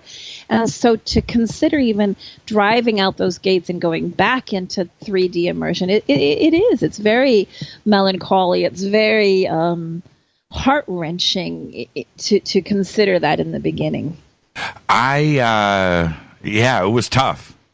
It was tough. It was tough, and having to go around and say goodbye to everybody because, and that's the other part too, you make friends, right? You reconnect with family. You do. That's what it's about. And, I'll just share part of my initiations there because I'm very supportive of ECETI and the mission in James and take my responsibility seriously. In the early days, I would get really stressed out about, are there enough people coming to an event and how do I make sure the word gets out? And Ezekiel told me, Ashli, chill out and hold the space, do clearings and trust and send out a message to the higher selves of those individuals that are meant to come together. And what happens then is that this family comes together and you see people and you go, I know I've met you before, and yet you've never met in the 3D because the family is coming back together. And there's something else that I think is really special about ECETI. I've said this before, but I have to say it again. You walk up, everybody's cool with each, the conversations and you see 2 and 3 people together, and it's all over the place. Everybody's hanging out and talking and stuff. And you walk up and you hear somebody telling about an experience they had about 15 minutes prior. And it's whatever this thing that has happened. But you walk up and you listen to this conversation and you are not, what's the word I want to say, surprised. Right? Well, and it goes on all over the place. We get people to say, look, you might think this is strange, and we laugh and say we live at ECETI. Right. You might John Vivanco, who just did the remote viewing of that huge, to me it's a huge etheric mothership. The remote viewers call it not a standard ship, but I can feel into it. And it was a mothership that created this portal in the mountain, and it's on our YouTube channel. But when you have these experiences, John Vivanco's going, we need to go up there and witness all the strange things. I go, they're just matter of fact up here. There's nothing you can tell me. I've had a reptilian barb thrust in my heart. I've had a 8-foot-tall reptilian show up in a room when I was doing healing on a client. I've seen, a 17-foot-tall lion being show up and put his head in the cockpit of a helicopter from a dark ops helicopter that was buzzing the land. There is no such thing as bizarre there. It's all just part of the daily activities. It truly is. And I got to the point where, and I think a lot of people do, you can continue when you spend 3, 4, 5 days up there. Well, that you've got 24 hours of constant experiences going on every single day. So you can't just recount everything to everybody. But if you start doing it, you just have to almost stop telling the stories. Do you understand what I'm saying? Absolutely. It's absolutely incredible. Now, I'm looking at the clock here. Okay, we got about 5 minutes. Orbs. Now, I had never seen an orb before. Okay, and my orb experience, again, I don't need to recount it here on the show, but I saw what I saw. And after seeing it, or while seeing it, this lady standing behind me says, is anybody watching this gray orb out there? And I turned to her and said, you mean this bleep is real? And at that moment, Ashli, everybody to my left out on Skywatch Field is all saying the same thing. Is everybody watching that gray orb out there? Wow, that's... Now, I have to pump the brakes on this for a second and go, what is going on? Now we are starting to get into the sensational part of the supernatural, where this isn't something up in the sky. This isn't Bigfoot. This is a phenomena going on in front of everybody there. It is real. What is it? Well, there's very different ones, and let me know how we're doing on time, right? Some of them are individual beings, and some of them are craft. Okay, John Vivanco again talks about seeing feline beings within craft that they're moving around using their thought process and their things. But you remember the little ball on the cat in Men in Black? Yes. That was the entire universe? Yep. So understand the other dimensions are not limited by space, time as we know it. So some of those orbs are individual conscious beings, and some of them are craft that are defying what we consider space and time. And when we're in that joy and in that love, the majority of them are benevolent. Sometimes you'll get a little bit of darker ones that we need to clear away, right? The lower level. I just call them bugs. Even the reptilian that showed up in the room, I'm like, oh, aren't you fierce? And I asked Bacall to get rid of it. So these are conscious energies, and they're conscious beings. And guess what, Jimmy? If you choose to, in your bedroom, hold a frequency of love with a little iPhone or whatever phone you have and ask them to come in, you're going to film them in your bedroom, too. You're not alone, my friend. But and what was so impressive to me at that moment was everybody was facing out. They're all in chairs out there, facing the same direction. They all saw the same thing at the exact same time, which says to me that something was just saying hello. But it was very physical, and it was also two-dimensional, too. It wasn't like round. It wasn't 3D. It was flat, like you would see in a Mario Brothers game. I don't know how to explain it, and it sounds so strange to say, but I think it was just right there. It was like being in a movie theater.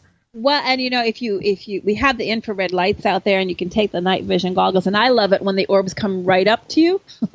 They want to come up and say hi, and they come right up to you, and you can't dispute it. They're there, and so it's that connection. And obviously, when we do things like the conference, like when we do Soul Tech Gathering coming up in August, which is going to be such an exciting event, with that intention, that heartfelt intention of connection, right? That. There can be, a little reserved discernment, which is perfect, but that heartfelt intention to make contact creates a frequency. I'm all about sound and frequency. That creates a frequency that sends signals through the dimensions that then are responded to by our benevolent star family and multidimensional family. And that's what you saw experiencing as more and more people saw the same orb that you did. Now, with the, you know what, we've got a minute left, so we'll go ahead and break for a commercial. But the other part, this is sacred land. And there isn't, I had a lot of people comment and send me emails saying that we were up there doing a bunch of drugs and we were partying the whole time. And that was, what was causing all of this. But that's sacred land up there. And that's a big no-no on that property, isn't it? It is. Yes, it is. There is no second chance. We invite you to leave. Yeah. And you know what? I got to be straight with you. I would not want to be high at ECETI. Well, it also brings in a lot of lower level entities, and that's a big part of our conversation with people that want to be part of the seasonal crew. Is that it's not allowed anymore. They're not going to be second, third chances. This is it. You choose to not honor the sanctuary, you'll be asked to leave. Yeah, so, and there's no need for it either. Like and it's not a judgment. Whatever people want to do in their own life is fine, but this inner... That's me bringing in music. Did it just cut you off? It's all good. Okay, Ashli is our guest. This is Fade to Black. We'll continue the conversation right after this short break. I'm your host, Jimmy Church. Stay with us.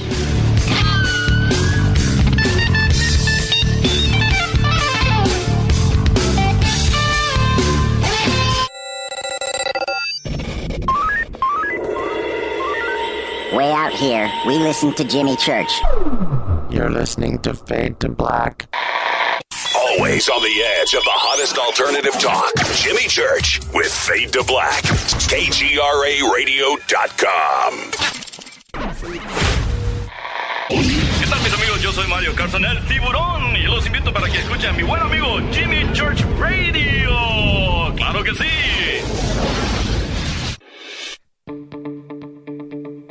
Hurricanes, earthquakes, wildfires. This year we've experienced more than our fair share.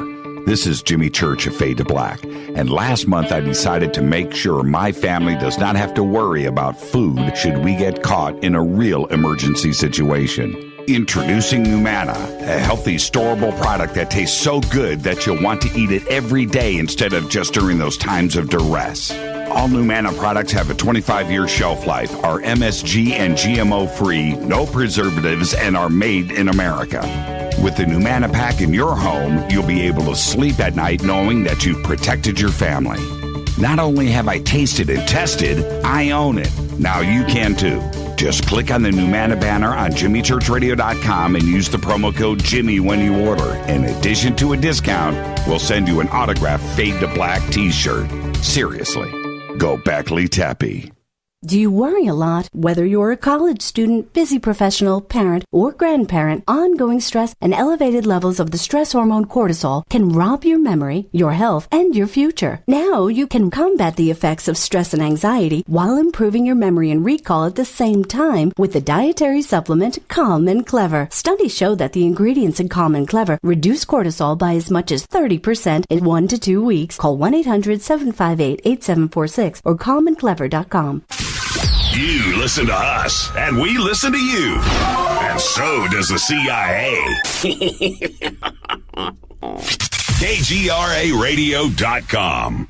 Hi, folks. CBD is the home run hitter for health right now. Why, you ask? Because of what it does for the body. Unfortunately, I can't tell you all about the benefit. You know, there's reasons. Do your due diligence and log on to ancientlifeoil.com. That's ancientlifeoil.com. Ancient Life Oil uses organic ingredients and is blended in coconut oil for some of the best benefits. Legal in 50 states and non-psychoactive. Log on to ancientlifeoil.com. That's ancientlifeoil.com. You are listening to Fade to Black with Jimmy Church on the Game Changer Network. Oi, oi, I'm Reese Evans. You're listening to Jimmy Church. This is Revolution. The revolution will not be televised. The revolution is on radio. Ciao.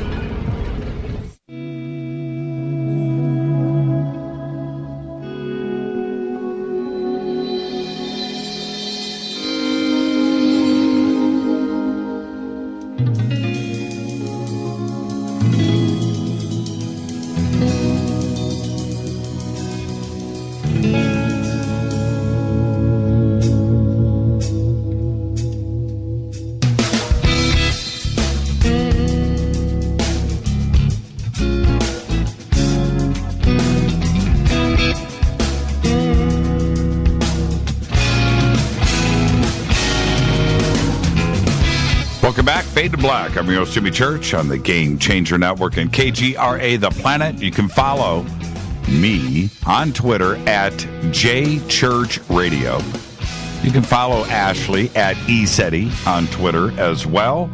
And now, Ashli, right before the break, I was talking about the indigenous American Indian part of what ECETI is about, and that this is sacred land.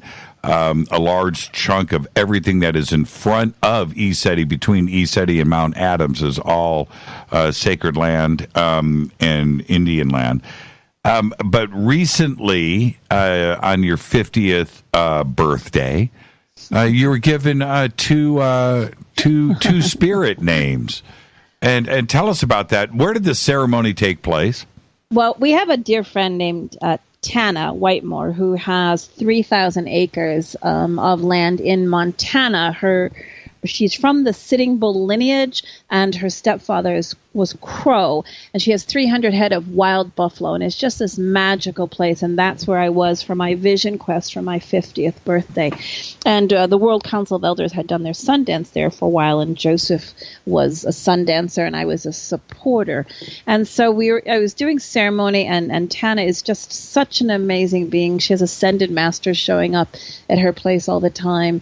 And so we went into ceremony, and we asked for the names to come through, and I was given 2. And the first is Singing Elk Woman, because in one of my indigenous lifetimes, I walked the planet singing the ley lines in the frequency. So frequency has been part of my multidimensional journey for my entire multidimensional journey. Even though I really can't sing in this lifetime very well, right, the frequencies are my part.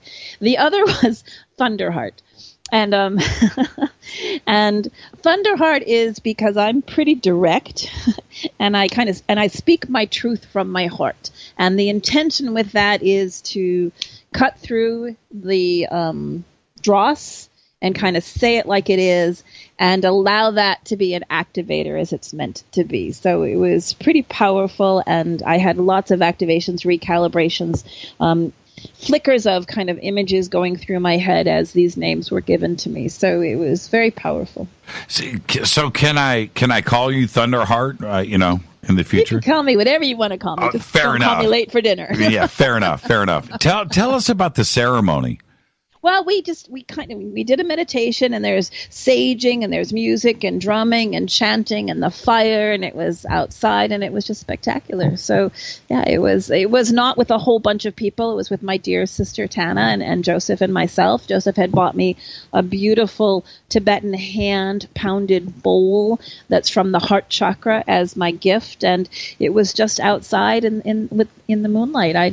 That's what it was. I was picturing, a medicine wheel, to Montana. Yeah. I actually started building a labyrinth there. I was guided to build a big 30-yard diameter labyrinth there, and that was a project. But this is such an amazing space where Tana is, and what she does with the buffalo, and bring. She actually has hunters that come to her land to do harvesting the buffalo. The buffalo, I'll just do it really quick, but the buffalo told her they wanted to be harvested because the frequency of their meat it holds codes for awakening, and when people consume that meat, it helps them awaken. And she raised this herd from 4 small babies, and she was heartbroken. She didn't want to do it, and they began running away and breaking out. We'd go out and have to rustle the buffalo back in until she agreed to do this harvesting. And she has hunters come from around the world, some that have been at Ted Turner's ranch shooting from a helicopter. Can you believe it? Wow. But these big hunters that have been to Africa on safari come, and she does the ceremony, and she does the saging, and she calls in all the ancestors, the ascended masters, and she gives each one of these hunters a message, and these big burly guys are in tears, and she explains to them the honoring that the indigenous people did with their food, and then they go out to on the buffalo hunt, and what actually happens is one of the buffaloes separates itself from the rest of the hunt and offers itself as a sacrifice. Wow. And it is so powerful and so heart-opening. And the rest of the buffaloes circle it to say goodbye. They're very wild. They stampede all the time, but they don't in this moment because consciousness understand this is part of their mission on the land. I've been a vegetarian for 30-some years. That's a whole nother story about how that happened to me at the Abbey in Avery, but we won't go into that tonight. But for me, the honor of singing when we harvested the buffalo for the first Sundance there, and singing the spirit, celebrating the spirit of this buffalo leaving, and then partaking of the raw liver, which is what the Native Americans do, and the frequency of that going in my body. It was the first meat I had eaten in about 15 years, but it was so different than what you get in the grocery store. So I'm not an evangelical vegetarian. I think people need to eat what they need to eat, but that is the land, and that's where the ceremony took place, and that's where that information came through from. I have to ask you before I even forget, how's my boy Ramses doing? Ramses is now a father. I knew it. I knew he wasn't going to play around. Ramses. Yeah, go ahead. Ramses, everybody, was the little young man, the little goat. Last year that we posted pictures of me feeding up at ECETI, and at that point, he was just a little cruiser guy. He was just like a couple of months old, right? Mm-hmm. Yep, he was newborn, and now he's the proud papa. And we're going to be putting more pictures up on the Instagram account at ECETI. So yeah, as we get those out, there's more sheep being born today as well. So yep, it's growing. How big is he? Well, I haven't been there this winter, so he's a big sheep. I don't know. I'll have to have Vicky take a picture and send it. I'm still on the road doing these road shows, so I won't even be back to ECETI until the end of March. So, Rita and I were talking about him earlier today. Yeah. And I said, I really bonded with him. Do you think he'll remember me? and Rita's like, you know how much attention he gets? He doesn't remember you. You never know. You're kind of unforgettable, Jimmy. I'll put that plug in there. He was amazing.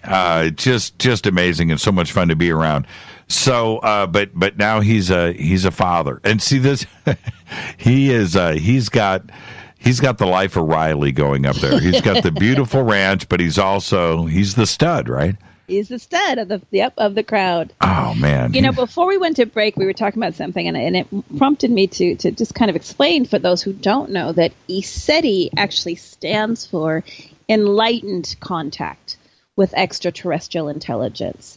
And so that is the premise of the sanctuary. We are, of course, about UFO sightseeing, but we're also about that heartfelt connection with the star family, which, without belaboring the point, is why it is a no alcohol, no marijuana, no drugs sanctuary, because our intention is to keep that frequency high.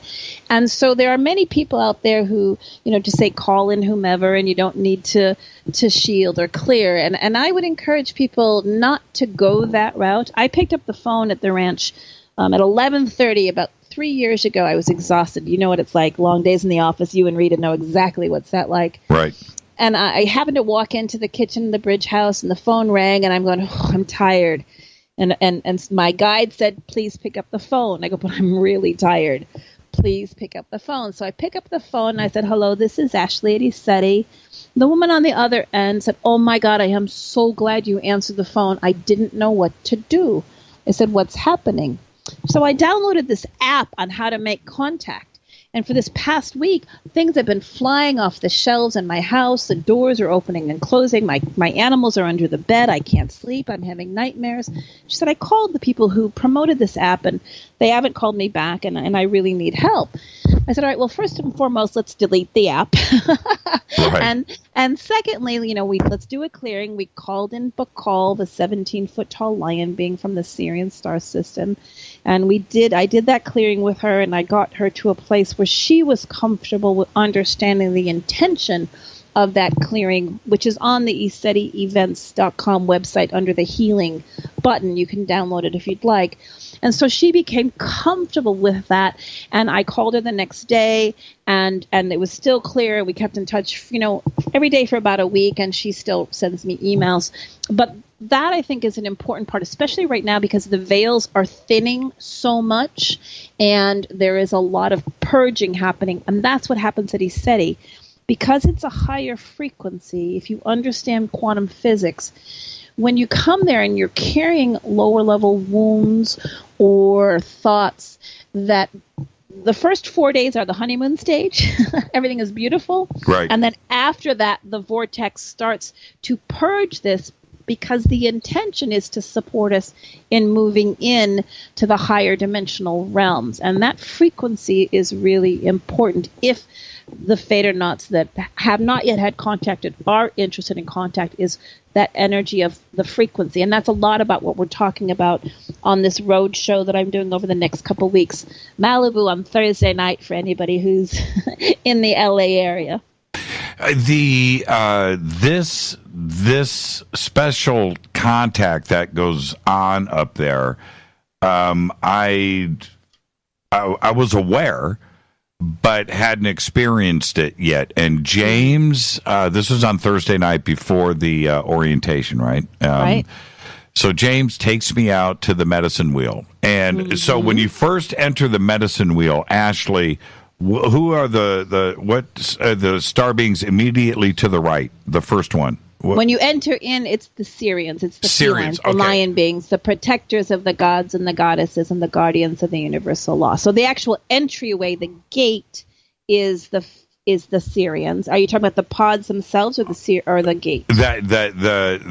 Well, I'm just talking about the crystal, the sign, the immediately to the right. If you're walking, Orions. Okay, so James takes me out there, and I'm with Mark Walsh. You know Mark, and so it's the three of us. And James says, "Okay, just come over here for a second." And I said, okay. And so he takes me over to the little thing, and I'm standing there. And James goes, okay, all right, just concentrate with me for a second. And I'm not going to go through the whole thing, but I'm standing. It was about 5 minutes that we were there, maybe 4.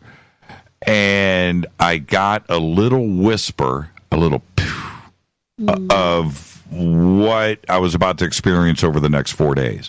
And I turned to James. I thought, dude, what did you just do to me? Right? And Mark goes, wow, that was pretty cool. And James goes, did you feel that? And I'm tripping out because I'm trying to be strong, right? So I crack a joke. Right, I was like, "Oh, that was that shrimp salad we had for lunch." Right, and I'm thinking to myself, that was pretty strange. Now that was a glimpse of the next 4 days, and here I am. How many people, Ashli, go through? They go to ECETI on the skeptical side of the fence. They're there, for the experience, maybe to vacation, maybe to be with their family and do some camping, and but they go through this epiphany, this life-changing thing. It's extraordinary. How many people go through that? And can you even control it? See, that's the other thing, Ashli. This was something that happened to me. I didn't ask for it, right? It was out of my control. It was well, but did your higher self ask for it, my friend? I don't see. Okay, so, again, back to my point. For those up there that are skeptical about whatever it is, lights in the sky or Bigfoot or fairies or interdimensional travel, right? You don't know but it happens to. How many people experience it that? Well, it's every week, every weekend from May till November ongoing, and a lot of people who come have already been on that journey, right? So they understand. And then we get those that are like, yeah, I'm not sure why I'm here. My partner drugged me up. I'm still going to question it all.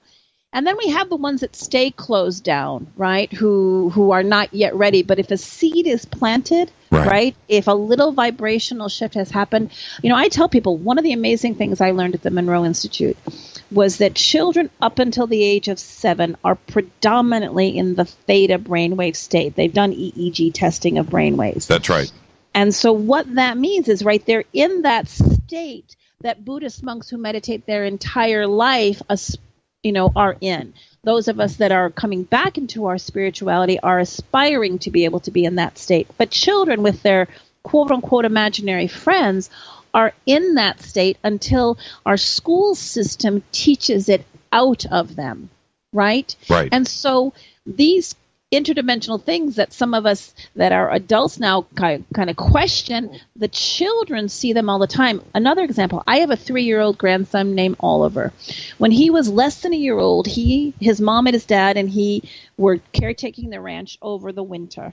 And they put a little baby monitor in his room upstairs in the bridge house so they could see him when they were downstairs, and all of these orbs, sacred geometric mandalas, were buzzing around his room. Very easy to see in the baby monitor. And Oliver's speaking to them, and he points his finger, he goes, "Hey, Og," who is the 6th dimensional commander of the Orion mothership, right? And his guide. And he can't even say mama or dada, but he very clearly says, "Hey, Og." Just 2 weeks ago, Brittany, his mother brings home some fabric, and she takes it out of the bag, and she has one particular piece that is Egyptian, has hieroglyphs and petroglyphs all over it. And Oliver is jumping up and down his chair. Mommy, Mommy, that's our home. That's our home. Hold it up, Mommy. Hold it up, Mommy. That's home. He's 3 years old. Wow. And he won't let her put the paper down. And Mary Rodwell in Australia, who does a lot of work with children, will be in the ranch in June doing a young master's program for the kids. But I would like to encourage people to understand, when we're kids, we were celebrated for our imagination for a certain amount of time until it no longer became cool because we had to become a good consumer and a good producer in this matrix that we live in.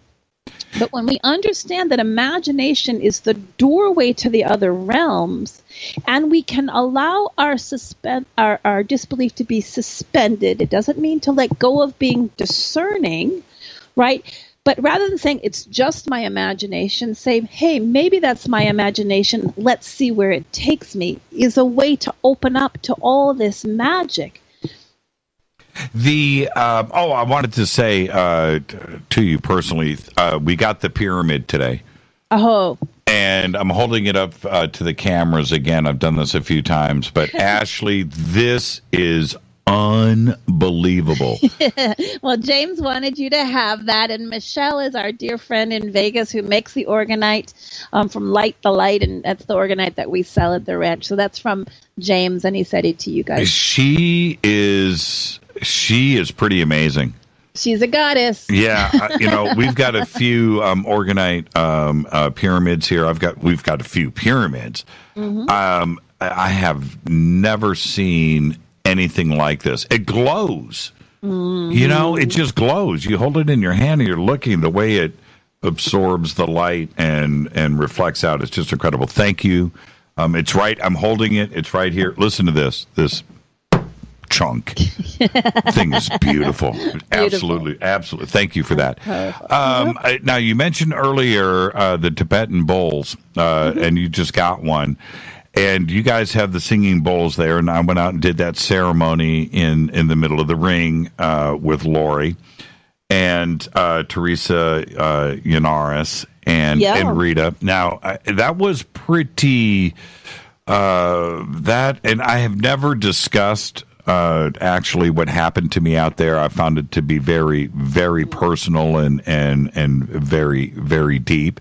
But that's about frequency. I don't know, and I need your take on this. I don't know what caused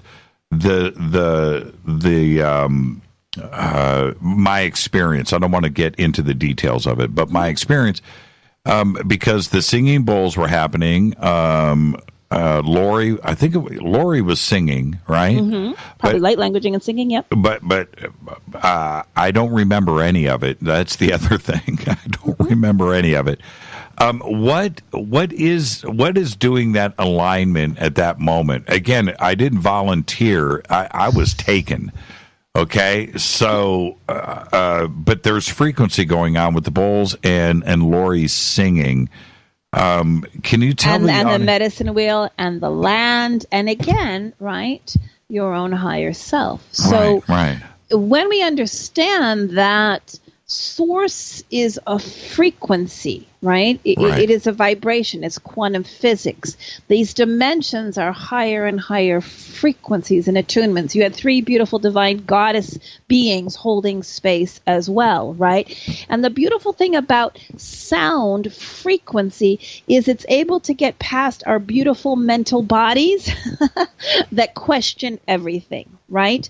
And so the mental body, we give it thanks for all that it does to help us through the 3rd dimension. But the frequency speaks to the core of our being, the essence of who we are, and our own unique light coding that we carry. Many people get the sound downloads in their ears, right? They hear the frequencies, and people say, well, what did it mean? And I say, it is an Akashic record full of information that the mental body is trying to put in a box to understand, which is going to limit it. So for you, that frequency supported going through that part of the mental body that questions. It's part of how we get through 3D into that deeper connection to the essence of who you are, to allow that experience to be remembered or to be birthed. And that's the beauty of frequency and sound. And that combination of all those beings gathered non-physically, as well as the three goddesses that were supporting you in the vortex, on the land, in the medicine wheel. It's like the triple decker, right? Right. And it was, too, as well. And there was something strange that happened as they stopped singing, and I came out of where I was. I wasn't aware of my surroundings. I looked right at Rita, and I didn't even know who she was. It was all confusing to me. But this is what was strange. I wanted to go back, right? So I kind of leaned over. I put my hands on my knees, and I leaned over, and I closed my eyes. It was kind of like... It was kind of like Dorothy in The Wizard of Oz, and I was like trying to click my heels. And I couldn't go back into that where I was, the zone. And then I stood up as I walked away, and then, so all of that was very strange, right? I wanted to go back and I couldn't. But I walked away, and as I was trying to assess what had just happened, I realized at that point that there is much more to this planet than what we are being told. There is something going on here, and that's the only way I can explain it without even sounding stranger than that. But that was pretty amazing to go through. Well, it's interesting, and I know we got to watch the time for the next break, but when I was doing my healing work in Australia, people would always say they don't want to be here, they want to go home. And I found that a little bit confusing energetically, because to me, I've always felt that home is what I call the great omnipresent soup, the oneness, the all that is, that has no personal identity, where we all are just the light. Right? We're all part of that. You can't be separate from omnipresence. To me, Andromeda, Mu, Atlantis, Egypt, the Anunnaki, those were all stops along the way. But for me, that never felt like home. And Gaia said to me, tell people that she is not the concrete chaos, and she's not the human thought pollution. She's not the wounded collective consciousness or the corruption of the powers that were. And when you tune into the goddess that Gaia, that Earth is, how it's been terraformed from 12 different star nations, you look at the beauty of the oceans and the wisdom of the glaciers, and you tune into that frequency, doorways like the one you experienced begin to open. And again, I want to stress with everybody, I didn't know what to expect. And because of that innocence part of me, okay, I was going to be taught a lesson, so to speak. But I interrupted their ceremony that they were going to do. Right, and I'm talking about Teresa, Lori. Well, but I, so and I had a few friends, and Rita was like, "Can we go do this ceremony with you guys?" And we pushed our way into this, and I think I was taught a lesson that this is real.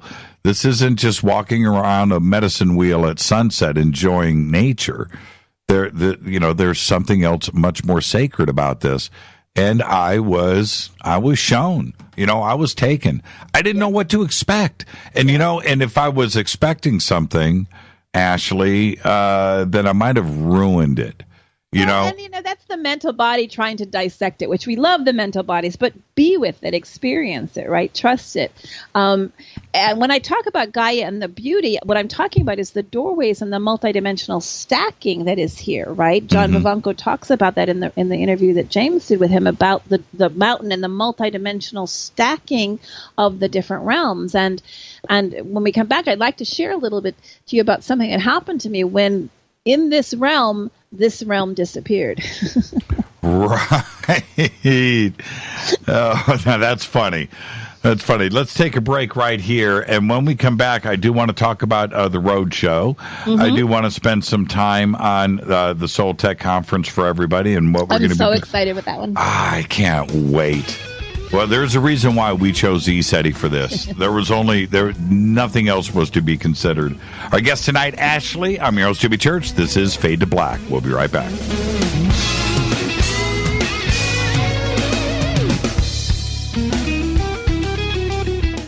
Hi everybody, this is Rob Halford, the Metal Guard on JimmyChurchRadio.com. This is KGRA Digital Broadcasting Station. Salt Lake City, Utah. Van Buren, Arkansas. Okay, nurse, let's get this man to the ER stat. Right away, doctor. We see this every day. Heart attack or angina pain due to blocked and clogged arteries. Chelation can remove obstructions or blockages from arteries and help avoid painful and expensive surgery. Now there's Angioprim. It's a liquid oral chelation product that you take with juice. You start to feel the results fast. Angioprim increases blood flow all over the body, and that means more energy and strength to take on the day with less aches and pains. 60 years of research has gone into chelation, and Angioprim is the result. A safe and easy way to unblock your veins and arteries from buildup that slow circulation. Paging Dr. Jones. Please report to the emergency room right away. Log on now for a special radio offer from Angioprim. That's angioprim.com/radio. ANGIOPRIM. Angioprim.com/radio or call 877-882-7221. That's 877-882-7221. So, you love talk radio? Then you'll love TalkStreamLive.com. TalkStream Live is always on, 24/7 with the best streaming talk shows. Find your favorite talkers and discover some new ones. It's free, readily available online or on any smartphone or tablet. Finding your favorite talk shows all in one place has gotten a whole lot easier. Just go to TalkStreamLive.com. Be sure to download the free apps from Google Play or the iTunes App Store. Your contact for current news and trending topics. KGRARadio.com. Hello, Fadernauts. This is Jimmy Church, and I'm introducing New Pharma, a company whose products are based on science. Human function based on the endocannabinoid system, or ECS. New Pharma firmly believes in this science, and their research indicates that support of the ECS provides the beneficial effects for a healthy lifestyle. New Pharma's science includes relief capsules for pain relief, sleep capsules, which are natural support for occasional sleeplessness. Foundation is support for your ECS, and Fit capsules support your active lifestyle. Just click on the banner at JimmyChurchRadio.com and use the promo code F2B for a 33% discount on all of their products. Or visit newpharma.com for all of the knowledge on the science. That's GNUpharma.com. Go Beckley Tappy. Did you know that when you're on the road with limited data or Wi-Fi available, you can still listen to every minute of Fade to Black by just calling 605-562-4482. No smartphone, app, or internet needed. It saves your data plan and no extra cost if you have unlimited minutes. Just call 605-562-4482. You can listen to me, Jimmy Church, on any phone, anytime, anywhere. Go Beckley Tappy.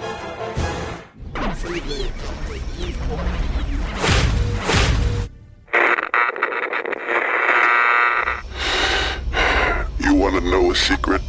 I love ponies. I really love ponies. I'm serious. I couldn't stay sane without ponies to brush. Why fade to black? Because you never got that pony, damn it. This is Fade to Black with Jimmy Church on the Game Changer Radio Network and KGRA, the Global Radio Alliance.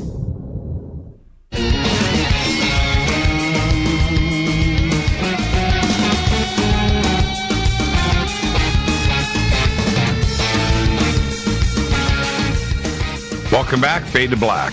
I'm your host, Jimmy Church. Follow me on Twitter at JChurchRadio. Hashtag F2B on Twitter is the sandbox. Any questions or comments during the show tonight? Hashtag F2BQ. Mark Tarana just posted a picture of me and Ramses, man. Check that out. Look at those little horns. Dude was cool.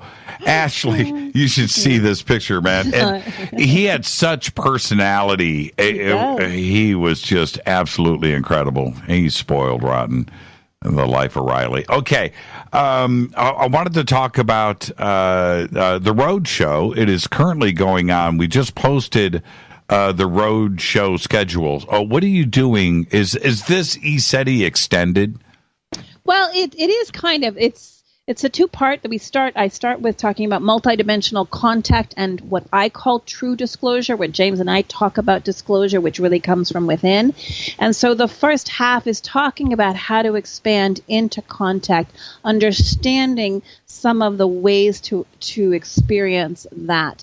And some of the limitations that come up. We play a couple different interesting observation, I call them games, so that people can lighten up and experience that. So the first half is more about contact and disclosure and how to expand into that. And then we take a little bit of a break, and then we come back and we talk about what's happening at ECETI. We show a lot of the footage of the craft there. And then we also talk about all the events, including the beautiful Soul Tech gathering, and how to be a part of the work trade exchange for some of our events, or be part of the seasonal crew. So it's a good gathering, about 3 hours total, and we go through the gamut. And we're also creating relationships for people in local areas. This year we will be launching the ECETI ambassadors. We have some in Houston, in Tulsa, in Toronto, in Palm Desert. We've got someone in Glendale who's just stepped forward to be local contacts for people who want to be able to chat to someone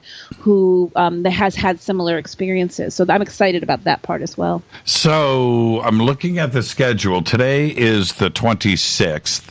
So your next stop will be Malibu, California, which is Thursday, March 1st. Correct. You just finished Costa Mesa. That was last night.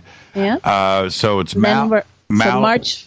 Yeah. Malibu, March 1st. That's at the home of Lee and Carla McCloskey. So you do need to call or register to get the address. And Lee is an actor, but also an amazing artist. And part of the evening includes journeying through this room that he has set up as the hieroglyph of the human soul. It's an amazing, activating experience. And then we'll go to Vegas, and we'll do a talk in Vegas. And then we go to Berkeley, Mount Shasta, Ashland, Eugene, Portland, and then back to the ranch, and then Seattle, Spokane, and possibly Vancouver, Canada in April. And then we're rescheduling Houston, Texas because of an illness in my family that I had to cancel that. So yeah, and then we'll do a webinar as well. So we'll have an online one as well. So you guys are doing this. I'm looking at the schedule here. It's like every 3 or 4 days. This is like it's like being on tour with a band.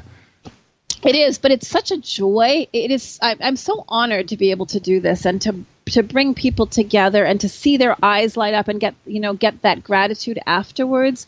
And for those people that have had experiences, to know they're not alone. And not only do they have a place to come, but there are others in their community who they can connect with and share with. And that's a really powerful way, because it's all about raising the frequency.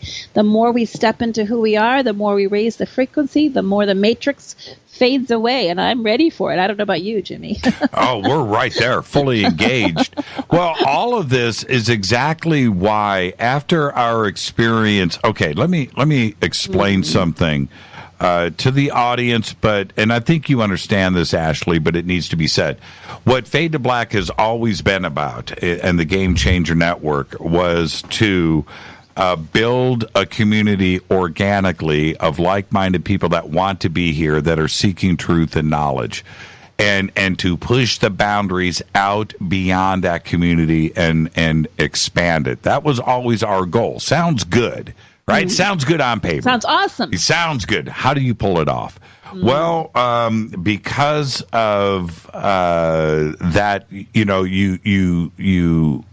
make your own reality. You manifest. You put the thought out there, and you do this. And that was always our goal. So then our relationship with Modern Masters came in to play, again, organically. UniWiki and all the projects that they are doing, and their goals are to bring awareness and knowledge and mastery into the communities and other companies and organizations out there.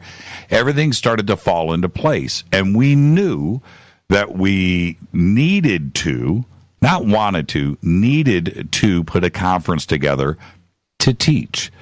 So we go to ECETI, and we were thinking about, this is the doofus side of Jimmy Church. Rita, let's just do it here in L.A. It'll be easy. Right? Let's just do it here in L.A. And she wouldn't have anything to do with it. We go up to ECETI, and we knew where we were going to do our conference. And it's the perfect place. Now, again, speaking about everything that you do is everything that Modern Masters, I know your relationship with John and Dana and Mary just turned out to be a synchronistic, a wonderful thing because we're all on the same page, aren't we? And we're all family. I mean, when I first met them, I was like, hello, good to see you again. I don't know how many lifetimes it's been, but it's good to connect again. Right. And so the ideas behind Soul Tech and Modern Masters and UniWiki and, Fade to Black and Rita and myself and yourself and Jane, we're all about teaching. We're all about learning and spreading the knowledge out there about this great planet and our friends out there that are here to visit, And can I also say it in another way? Because this is what I love about what you're doing with Soul Tech, is it's teaching, and really it's about helping people to remember who they are, because they're all masters. All of your Fadernauts are masters. They're just at different stages of remembering. And when we move into that space, and that's why I love the way your event is very interactive in the smaller groups as well as the bigger groups, because it brings in the ability for each person there to have that aha moment, to remember, to have that joy that they had as a child be triggered and reactivated so they can follow their passion of joy, whether it's full-time or something that they do, part-time. That's what I love about the way the Soul Tech event has been set up.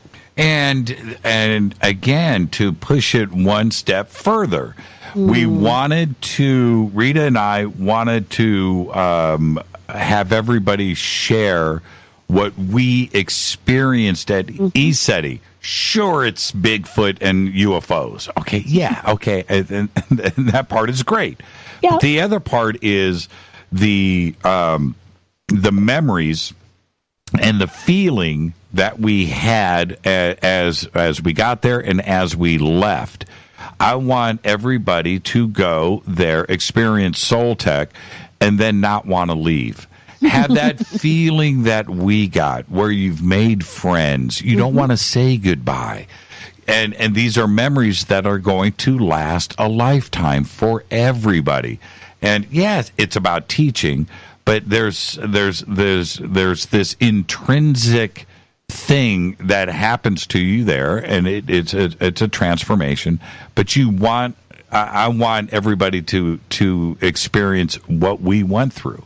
And in their own flavor, in their own way, in their unique soul purpose. And I love that, because, Jimmy, you are not the same person you were before you came to ECETI. You are more you now than you were before you came to ECETI. Right after we got back, we get back to L.A., and we went over, I don't want to say specifically because they may be listening, but let's just say I was with a family member, and I'm sitting poolside with him, okay?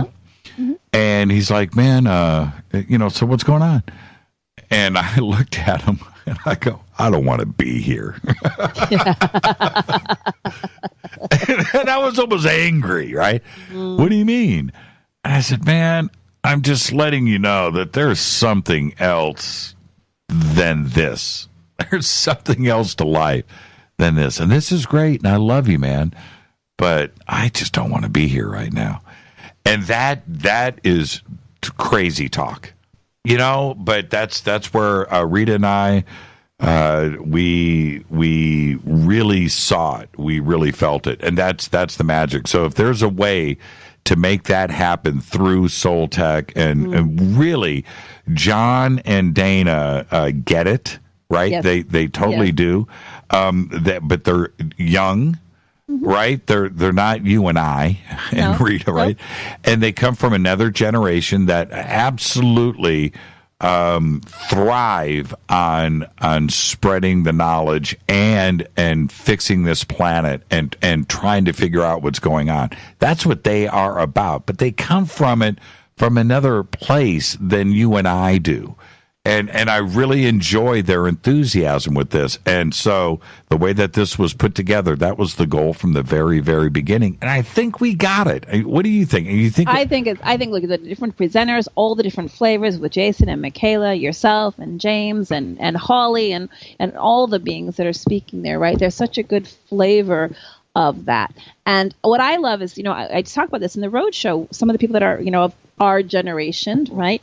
I say, understand that you are the ones that paved the way for these higher frequency millennials and young people to come here. If it wasn't for us, the frequency wouldn't have been shifted enough for them to be here. And so this blending of all different ages and concepts is such a powerful part of what Soul Tech is, because you have some of the wisdom that's been here on the planet for a while. You have these new vibrant energies and thoughts coming in. And I think it's going to be such a magical time.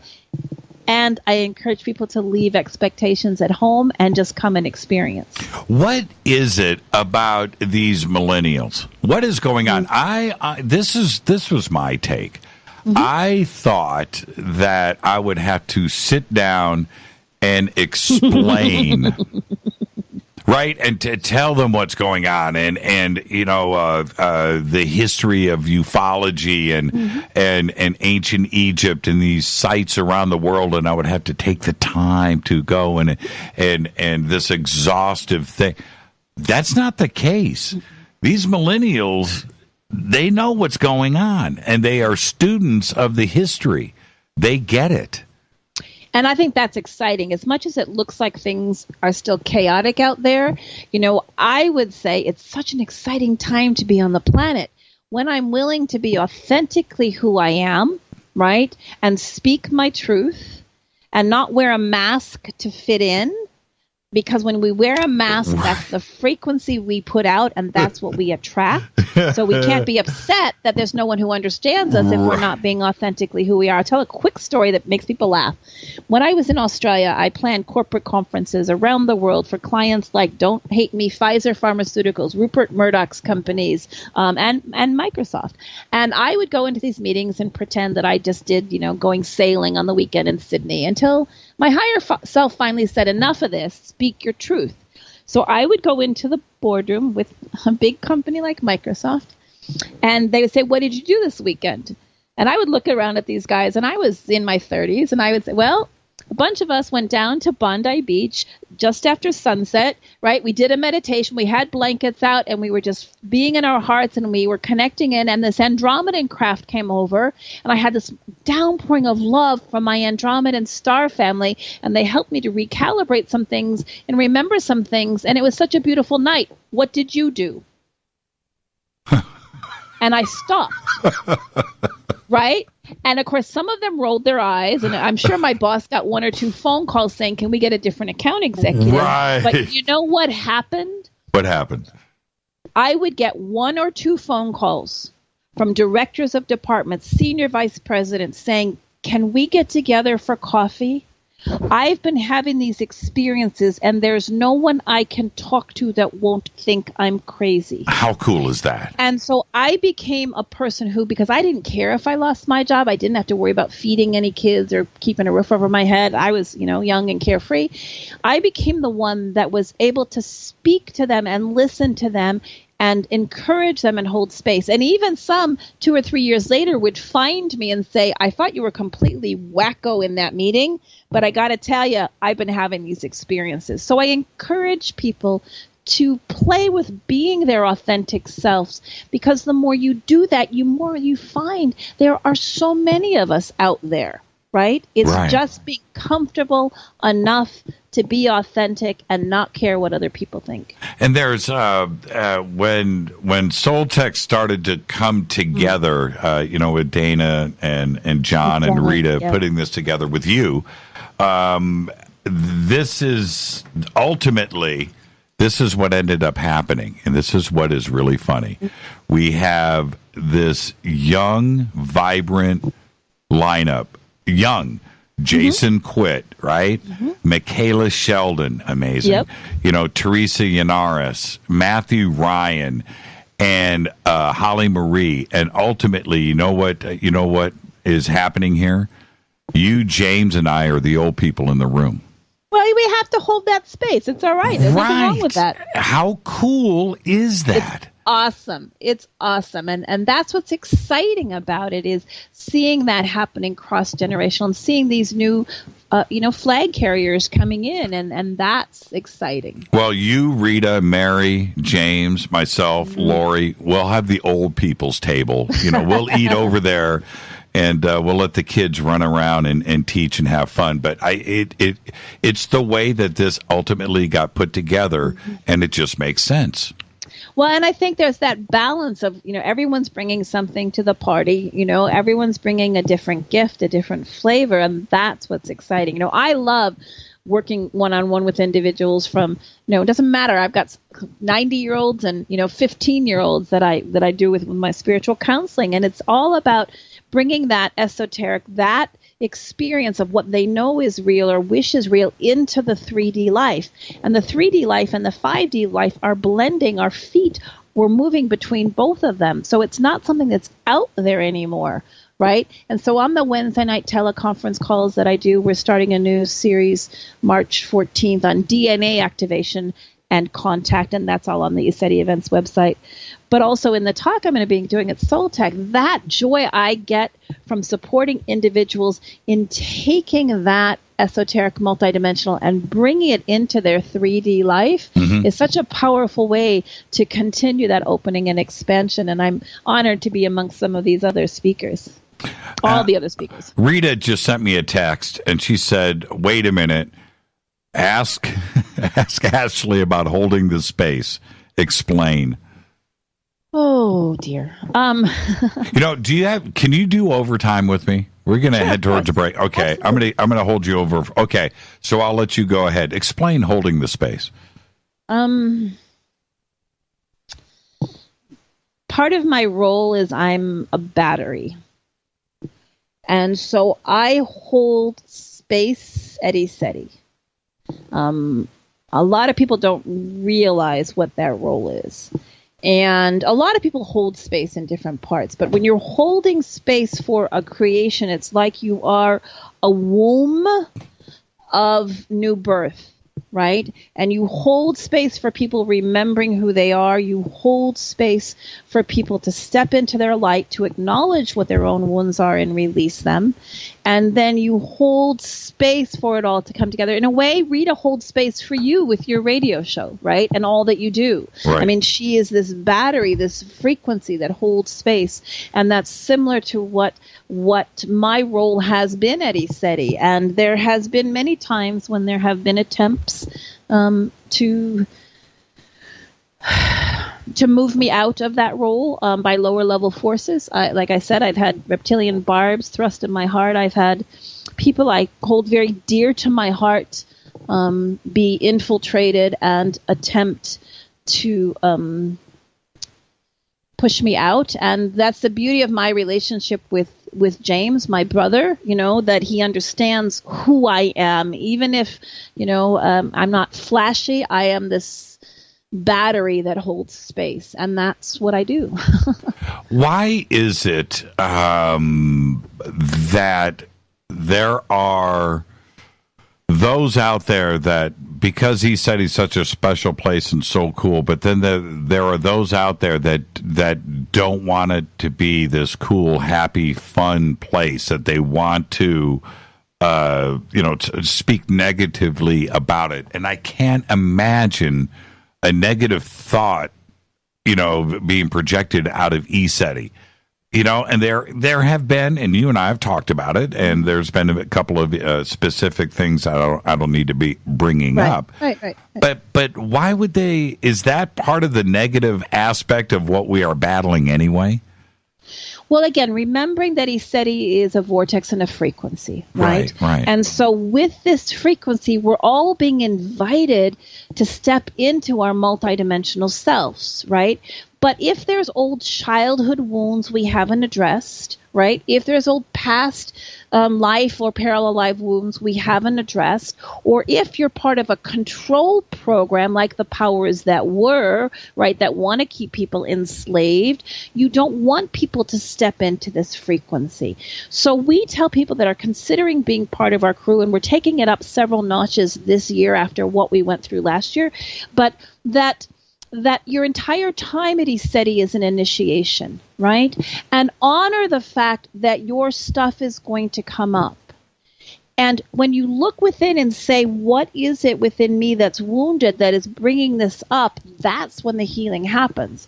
But if I'm saying it's everybody else's fault or this person's fault, then you're never going to be able to transmute that and move beyond it.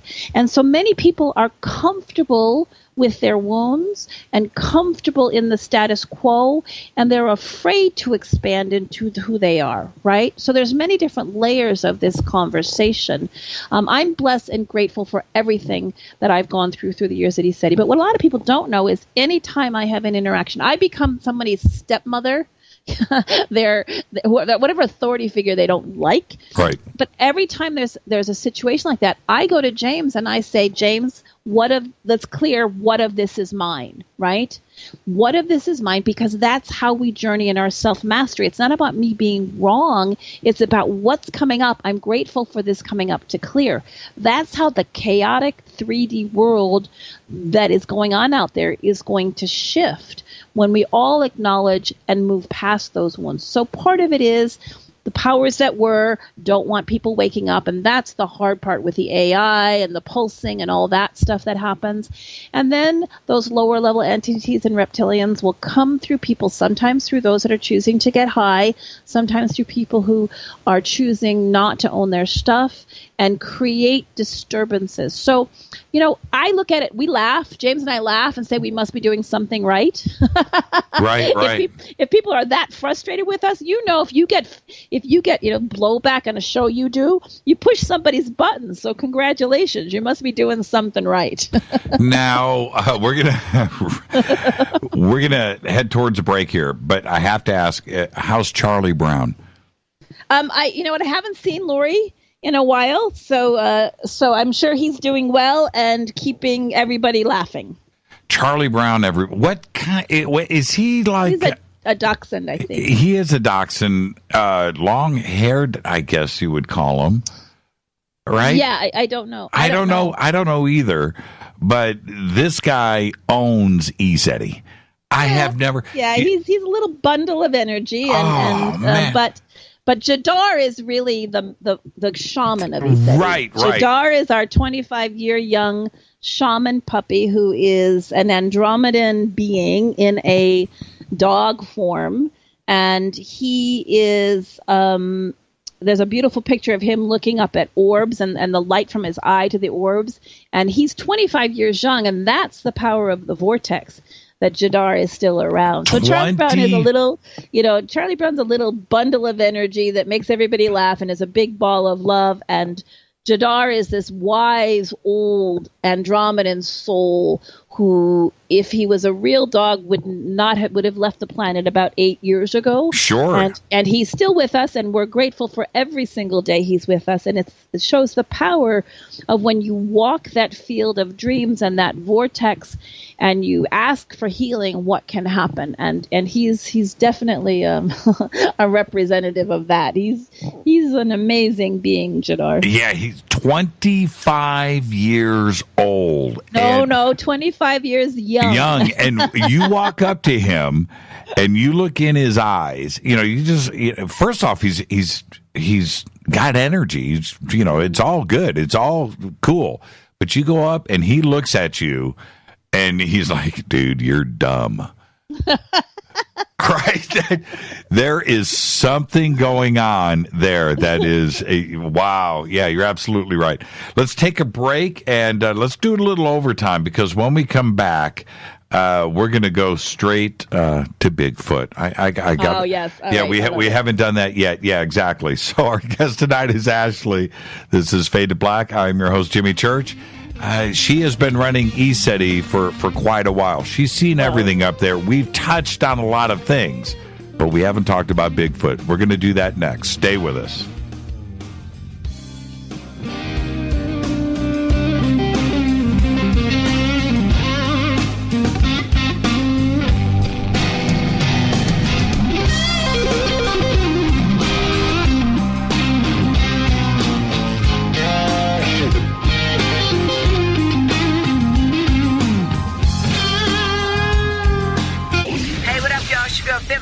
Here, and you are listening to my boy Jimmy Church on JimmyChurchRadio.com. Despite popular opinion, reading a book will not make you smarter. But listening to Jimmy Church will. So you went to dinner last night, you had your favorite pasta. Ugh. Or maybe you had a heavy, spicy meal and it left you. Ugh. GetTheTea.com. Maybe you mowed down a huge steak and your plumbing is all plugged. Ugh. GetTheTea.com. Our super strength tea will take care of your occasional. Ugh. It's all organic and non-GMO. Get rid of. Ugh. We have so many great supplements, but our super tea is number one. GetTheTea.com. That's GetTheTea.com. So, you love talk radio? Then you'll love TalkStreamLive.com. TalkStream Live is always on, 24/7 with the best streaming talk shows. Find your favorite talkers and discover some new ones. It's free, readily available online or on mobile with any smartphone or tablet. Finding your favorite talk shows all in one place has gotten a whole lot easier. Just go to TalkStreamLive.com. Be sure to download the free apps from Google Play or the iTunes App Store. When you take the beans from Central America with dashes of Indonesian and African mixed in and then roast it to the dark side of Fade to Black, you create the ultimate brew of fringe. Introducing the Fade to Black blend from Rivermoon Coffee. Yes, Rivermoon's darkest customized roast was created for the love of Fade to Black. The alchemy of masterful roasting and smoking the beans is in every sip of this full-bodied, dark Java. I need my coffee dark, deep, with distinct bittersweet chocolate highlights, just like the bunker. Leaning further into the darkness of the roast is Fade to Black blend from Rivermoon Coffee. Just click on the banner at JimmyChurchRadio.com and use the promo code F2BBLEND for 15% off of your order today. Go Beckley Teppy. Hey, can we talk about something serious for a minute? Your age. Getting old has its perks. But remember, being a few years younger, you know, your hair was thicker, you didn't have so many wrinkles, that extra weight wasn't haunting you, and you just felt better. Well, we can't turn back the clocks and go back 10 or 15 years, but you can start feeling and looking 10 or 15 years younger with Nature's Youth RSF. It's a doctor-formulated daily supplement that helps your body maintain its peak performance and fight the aging process. Imagine sleeping better, looking better, and feeling better. See how Nature's Youth RSF has helped thousands of people just like you at nature'syouth.com. nature'syouth.com. The holidays are coming. Imagine how it will feel when your family and friends are asking you what you did to look so good. Your secret will be Nature's Youth RSF. It's time to start looking better and feeling better. Learn more and order your Nature's Youth RSF at nature'syouth.com. That's nature'syouth.com.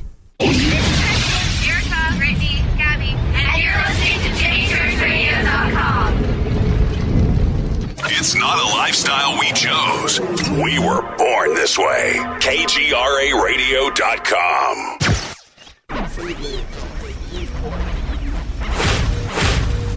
This is KJCR at JimmyChurchRadio.com.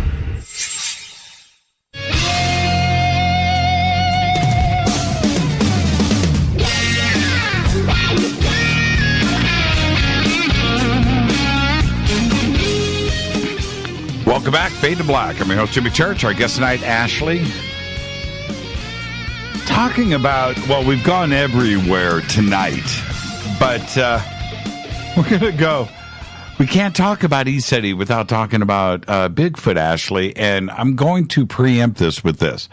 Over the years here, I've had many mutual friends of ours, like Clyde Lewis, come on the show and tell us, the breaking news about what just happened up at ECETI. Steve Murillo last year featured on our TV show on History Channel his Bigfoot expedition up there, as you're aware of, and that was 2 years ago. We featured it last year on the show, but it's been over and over again. And then, of course, Lorcan O'Toole had his thing when we were there. What have you? First off, have you had your own Bigfoot sighting? Absolutely, I've had a few, and I've had lucid dreaming, and I've communicate with sound and all kinds of interesting. Okay, tell me the first time that you what happened with your first sighting.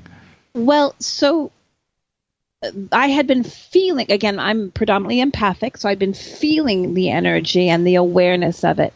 And so this was it was before Clyde Lewis's. It was actually the Wednesday before Clyde Lewis saw the Bigfoot. And what happened was, Joseph, my partner, and I have a natural health care product, and we were taking turns at that time going out to do trade shows and festivals. And it was my turn to go. He was staying at the ranch. And so I'd had a long day in the office, needed to do laundry. As you may know, our laundry is in the guest house, and that's near the orchard. And a lot of the multidimensional beings like that orchard, they come hang out in there at night, and they love the fruit and things. And so I had fallen asleep and put my laundry in quite late, and Joseph woke me up and said, "Hey, it's 1:30. You need to go put your clothes in the dryer." So I went, all right. So I go downstairs, and I'm walking into where this grove of trees is on the way to the guest house. And I could feel my body go into fear. And I just telepathically said, I'm sending love. I'm human. I'm sorry my body's going into fear. My intention is for benevolent contact, and I apologize, And all of a sudden, this about 6 foot tall being comes out from the trees, and it's Bigfoot. And I feel this love, and he puts his arm out with his palm facing up. And I know that I'm meant to do that. So I put my right arm out, my palm facing up, and he takes his fingertips and he gently brushes from my shoulder joint down to my elbow joint, down my wrist, and across my fingertips, and pulls his hand down. It's hard to explain it that way. And instantaneously, I knew the message because we had just seen the movie Planet of the Apes, and that was the sign they used for trust. And a lot of these multidimensional beings use our own database of our brain to communicate in ways that are comfortable. And the love was overwhelming. And then his mama came behind him, and then his father stood out. And I was kind of laughing because I got the sense that they were shaking their head going, why does our teenager keep wanting to hang out with these humans, right? It was quite funny. And so I felt this overwhelming love and joy and just this space. And then they turned and went, and I went about and did the laundry, and I went inside. I was buzzing, and I told Joseph about it. I woke up the next morning, and I told James about it. And there was a woman at the ranch at the time named Jana, and I told her about it. And she had the sense of where these Bigfoot were. And the next thing I know, I'm getting poked on the shoulder, and it's Joseph saying, it's 1:30, you need to go put the clothes in the dryer. Because I'd had a lucid dream experience. It was a bilocation, if you will, lucid dream experience. And when I went out to put the clothes in the dryer, I didn't have the physical experience, but I'd had this powerful other dimensional experience. That was my first encounter. And the next morning, I did tell Jana and James about it. And Jana walked the area. She's very in tune, and she felt the energy. And on Saturday or Sunday morning of that weekend, I'm out in a trade show booth somewhere in a street in Hillsboro, Oregon. And I get this call from Jana saying, Ashli, the Bigfoot that you saw in your lucid dream just came and said hello to Clyde Lewis. Because Clyde always described him as Teen Wolf. Right. Yep. Very interesting. He's a teenager. And so when Clyde was sitting on the patio of the guest house, right, this Bigfoot ran across, kind of skid, on his feet, gave Clyde the kind of the that eye, that look, and then ran off. And Clyde, I don't know if he'll mind me, it's like his jaw was on the ground, right? And he for a long time wouldn't admit it, wasn't comfortable yet admitting it, and until James got the actual picture of the foot imprint, which I show in the Roadshow. And so that was my first encounter. And then it was more telepathic communication and hearing the sound. To me, and Lorcan and I talked about this, it makes a sound that's kind of like, to me, in a galactic, there used to be a thing that you would twirl in the air, and they had different notes, frequencies to it that you would use for healing. Yes. I forget what it's called, but yes. Right. And there's an Australian thing called bull roar, but there's another name for it. And Lorcan and I were talking about this, and I said, that's what the sounds like to me. Some people hear the grunts. I hear this frequency, and that's what Lorcan was hearing. And when I looked up the instrument in Australia, it was actually used for communicating long distances. And I just had to laugh because it's this frequency that the Bigfoot use that goes just like sound waves beaming through. And so I would come out of my office at 1, 2 in the morning. Very often I'm working quite late, and I would just say hello, and I would just feel that energy and have that heartfelt connection. And it's just so beautiful. I mean, Joseph had one kind of almost knock him over. Sean, they were playing with his car, shaking his car to get his attention. I've seen them kind of phase in and out because they multidimensionalize. To me, what I understand from Dalaki, which is the name of this juvenile, teenage Bigfoot, for lack of a better way to describe it, is that he showed me the Bigfoot are kind of the higher dimensional aspects of this lineage, and the Yeti are kind of in between, and the Sasquatch are kind of closer to the Earth, if that makes any sense. The Bigfoot are not actually galactic, and they're not actually inner Earth. They're their own frequency, but they're the more consciously higher conscious vibration of these beings. And we laugh because you're never going to hunt Bigfoot. Bigfoot knows you're coming. You're never going to hunt Bigfoot. You're not going to see it unless it wants you to see it. Well, help me understand this, because where ECETI is, it's nothing but there are homes up there, and there's the little village of Trout Lake. You can call it a town. But, it's you would blink, literally blink, and you would drive past it. Right. But what ECETI is, that area up there, it is forest. Dense, thick, beautiful, green forest. And if you are Bigfoot, that's you would, if you didn't want to be seen, you would never be seen, for sure. Exactly.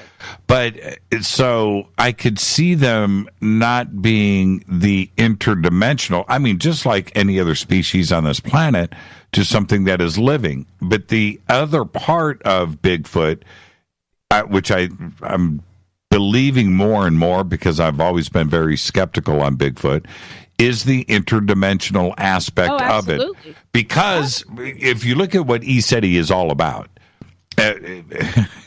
which is wonderful, then Bigfoot and the interdimensional part only makes sense for me. Absolutely. And the sightings of the Bigfoot go way back in the oral history of the Yakama Indian Nation. That's right. A lot of Mount Adams. So there is ongoing oral history of these appearances and these experiences. And Bigfoot to me is absolutely an interdimensional being. And you can oftentimes see it running, and then it will phase out and appear on the other side of the field, right? So there's, to me, there's no doubt about it that the Bigfoot specifically are multidimensional beings. Well, the way that Clyde Lewis describes his experience only makes sense because they gave chase. Mm-hmm. Right? Right. And we all went. Jason Quitt was there. James took us through the area. Rita, right. Monica, myself. I said, okay, James, where, exactly, I talked to Clyde on the phone while I was there. I said, okay, Clyde, I'm here. You're at the Bigfoot spot. I said, yes. Now, what happened? So I was able to, walk through. But when you go up to where the teen wolf, right, the teenage Yep. ran through the trees, there's a pond there. So there's nowhere to go. And so he said that we ran up and he was gone. And there's no place to go. Now Well, there is places to go. It just happens to be in another dimension. Right. Yes. Man, this is just crazy talk. That's how we Ashli. language. No, I know. It's not crazy talk. It just is. I know. It's unbelievable. And then Lorcan with his sighting also that same night. There's another part to this story, which is Jason Quitt. Jason Quitt was in his room in the cabin. On the outside, facing his window is the parking lot. Right. Right. Where Lorcan had his sighting, the Bigfoot had gone in front of the cabin and then behind the van. Right. It's everybody would have to understand or would have to be there to understand what I'm trying to say here. But anyway, so Jason Quitt opened up the window to let air in before he went to bed. And struggled to open the window. It was stuck, right? And Jason's not a small guy. He's a big guy. And if he's going to tell you he was struggling to open up the window, then he was struggling to open up the window. In the middle of the night, 3 o'clock in the morning, when Lorcan had his sighting, the window slammed shut. But he heard a knocking out there too as well. Yep. And was woken up by this window slamming shut. Meanwhile, Lorcan has his Bigfoot sighting outside. There's elements of this that piece together. The strange thing for me with all of this is that window shutting on its own. It just couldn't have done it. No, and I laugh because people say the strange things, and to me they're just matter of fact. They just are, And the multidimensionality I mentioned just before the break, something I wanted to share. When I was in Australia, I was sitting in a room. I was holding a cat that I was petting. There was looking out on a deck. There was a yellow sulfur-crested cockatoo in the tree, and I could see the ocean. And as I'm in this state, and as I'm petting the cat, I all of a sudden, my consciousness expands, and I am the cat, and I can feel my heart purring as the cat, and I am the cockatoo. I am the tree, and I feel the sap in the tree, and I am the ocean all at the same time, and it all went into the white light, right? And it all became that space. And I was sober. I wasn't high. It was the middle of the afternoon. But that experience just kind of recalibrated my brain of understanding that what we see around us is not the reality. The multidimensionality of Bigfoot phasing in and out is the reality, right? That fact that all of this is happening is what the reality is. It's not strange. And as we start languaging it differently, our mental body filters begin to be more comfortable with allowing it in. I think Joseph says at our talks, the conscious mind only is able to perceive 7 bits of information per second, and the subconscious mind is like 75 billion or something. Right. So I would encourage people to shift beyond using the word strange into opening up to the possibility, which will open up the consciousness to perceiving more. Before I let you go, and thank you for that, because again, check your ego at the door when you're at ECETI or trying to figure out any of this. That's all you have to do, and then just go and experience it for yourself, because there is something going on. The world is telling us these things these days. It just is. The Mandela effect, quantum physics and mechanics and parallel worlds and the science out there that is showing us these exoplanets and the reality of ET contact. This is all happening now in real time. He said he is just helping us verify it. Absolutely. And people come there and it helps to recalibrate, and then they go back to where they're living, what they're calling home, and they continue to have those experiences, and that's important too. Now, can you do us all a favor? I am to register for Soul Tech, and everybody that goes down the registration page. Okay, we're about 1/3 of the way through. We're only selling 300 tickets. Exciting. Right. Yeah, it's so exciting. There isn't going to be 301 tickets sold, are there? That's it. 300 is the max. 300. That's it. That's max. Okay, so when everybody goes, you have the tickets, you have the individual page days. You also have the camping and campers section of it. Can you take everybody through, and what is it that they need to do on this page? Well, so if you go, it's easy if you go to soultechgathering.com, because it explains how the event works. And of course, there's a link from Jimmy's site. And then you click on the register button. And so you're first registering for the workshop itself. And that registration ticket includes every day there's a general session, and then there's some breakout workshops you get to choose from.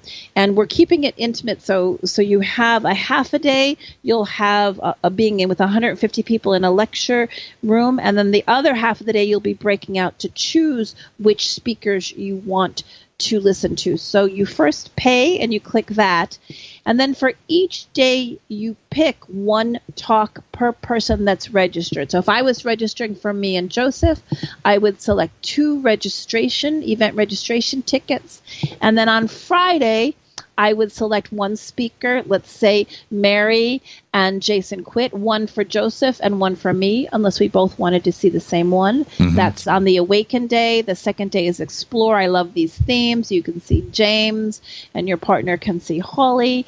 And then on the Create, that's Michaela, Teresa, myself, and John. So each day, when it says one talk per person, it means one talk per person on the registration, okay? And then that's already included in the event registration cost. It's just letting us know who you want to experience workshops from each day. Now, then, eventually, now everything shows $0 here. You're just selecting. Right. Now, eventually, some of these may sell out, and then that will be indicated, right? It will show that it's no longer available. Absolutely. I wonder who's going to do it first. Jason and James are neck and neck. Michaela's close behind. Okay, there you go. And then go ahead. Yeah, then we get to the camping section. Right. So we have camping. We have ECETI provided tents for those that are traveling. And we may be possibly looking at expanding that. I have to get that approved. But so those are currently booked. And then the campsites, if you bring your own tent or your own van, and you sign up per campsite per night. So some people are going to arrive early on Tuesday and stay through Sunday. Some people are going to come on Friday. So it just gives you how many nights. You pull down one for each night. Again, it could be your own vehicle. It could be in your tent. It could be in an RV for dry camping. And then after that, we have the optional healing sessions available. So there's Reiki, and there's quantum shamanic, and there's body work, and you can select those. And then you hit enter, and you come to the next page, and you start putting in your information. So the actual meals, Pamela is finalizing those. That will be open in very quickly, and that's all organic, really prepared with love, and those meals will be a separate registration because it's a separate caterer. Does that answer the questions? Yes, it does. Now, Rita and I are bringing a tour bus. So we are. Are you really? Oh, cool. Yeah, of course. Yeah. I don't know. I got it from Bono. So, but with that, if somebody's bringing up an RV or like us with this tour bus, right. Can you run a generator all night, or is there electricity available? No, we're dry camping. We don't have electricity. We're a rustic ranch, so we don't have that kind of facility set up, but you can run your generator. We just encourage you to be mindful of your neighbors, right? And that side of it. There is a RV park nearby. There are Airbnbs nearby and other motels for people that maybe aren't comfortable camping and want to stay in other accommodation. I know last year you stayed off property. This year you're staying on property because you get that experience of being on the land. Yeah, this is one of the things that I want to experience at ECETI is dreaming. Absolutely. Yeah, I want to dream on site. I want to dream on site. As nice as that motel is, which is a beautiful place, but I want to dream on ECETI. So James don't have a problem with our tour bus parking outside of his little villa there. I'm going to leave that between you and him. Yeah.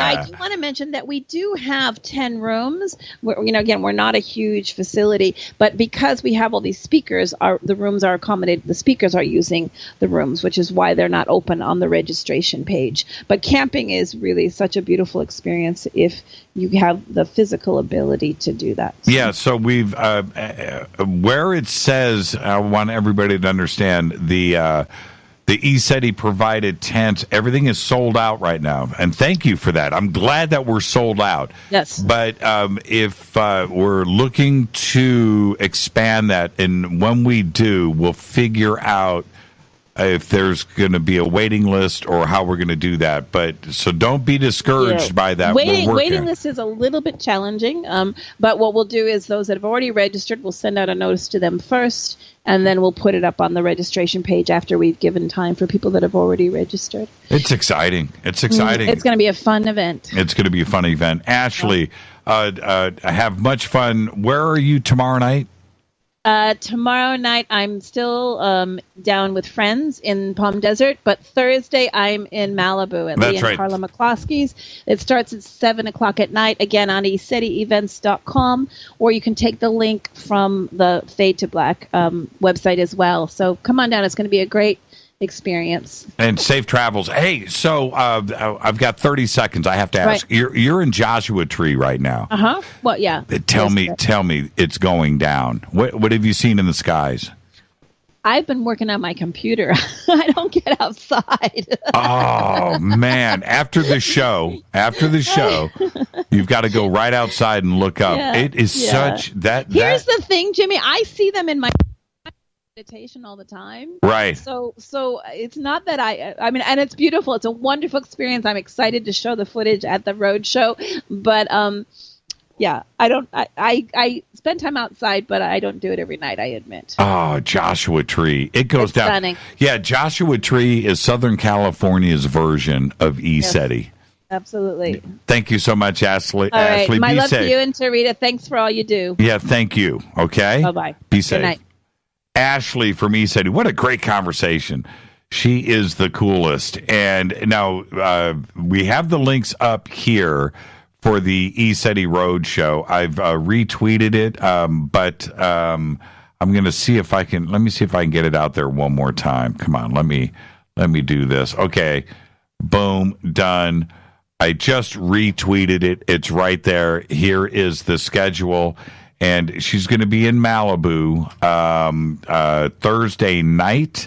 And the links are up right there. And I was looking for the address. Oh, it's at a private residence. That's right. Okay, but the registration is right here. And I've got it up on Twitter, okay? And the links are over at jimmychurchradio.com, too, for the ECETI Roadshow. I can't stress it enough. Listening to Ashli tonight, I hope you got a little bit of a flavor of what goes on up at ECETI. For Rita and I, we knew, we did not want to leave. We didn't want to leave. We got back to California, and we wished that we were back up there. And the only way that we could fix it for ourselves is to work with John Lunn and Dana Harvey and Modern Masters, along with ECETI, and put on this conference for all of you up there in August. It's going to be great. Everything happens up at ECETI Ranch. Okay, so we'll see everybody up there in August. Again, we're 1/3 of the way through. We're only selling 300 tickets. And I want everybody to go that wants to go. But it's just going to sell out. So just go and make your arrangements now. I don't want anybody to be disappointed. Tomorrow night on Fade to Black, again, continuing this amazing week that we've got going on here. Tomorrow night, Billy Carson is here from Forbidden Knowledge, and we are going to discuss his new book, The Emerald Tablets, okay, the compendium. And so we're going to go through the complete history of that with Thoth. And with Billy, we've got other things that we can discuss too as well. But tomorrow night, I don't think we've done a complete night of Thoth ever. So you are not going to want to miss this show tomorrow night. This is Fade to Black. This concludes another episode of Fade to Black. Thank you, Ashley. All the links are up on Twitter and over at jimmychurchradio.com. Fade to Black's executive producer is Rita Kamarian. Show is produced by Hilton J. Palm, Renee, Dennis, and Bob. Announcers are Steve Harder, Gene Vitoa, Mark D. Kovar. Webmaster is Drew the Geek. Music, Doug Aldrich. Intro, Spaceboy, spaceboymusic.com. Fade to Black is produced by KJCR for the Game Changer Network, and syndication is KGRA, The Planet. This broadcast owned and copyrighted 2018 by Fade to Black and the Game Changer Network. It cannot be rebroadcast, downloaded, copied, or used anywhere in the known universe without written permission from Fade to Black or the Game Changer Network. Until tomorrow night, Billy Carson, right here. I want everybody to be safe. Go Beckley Teppy.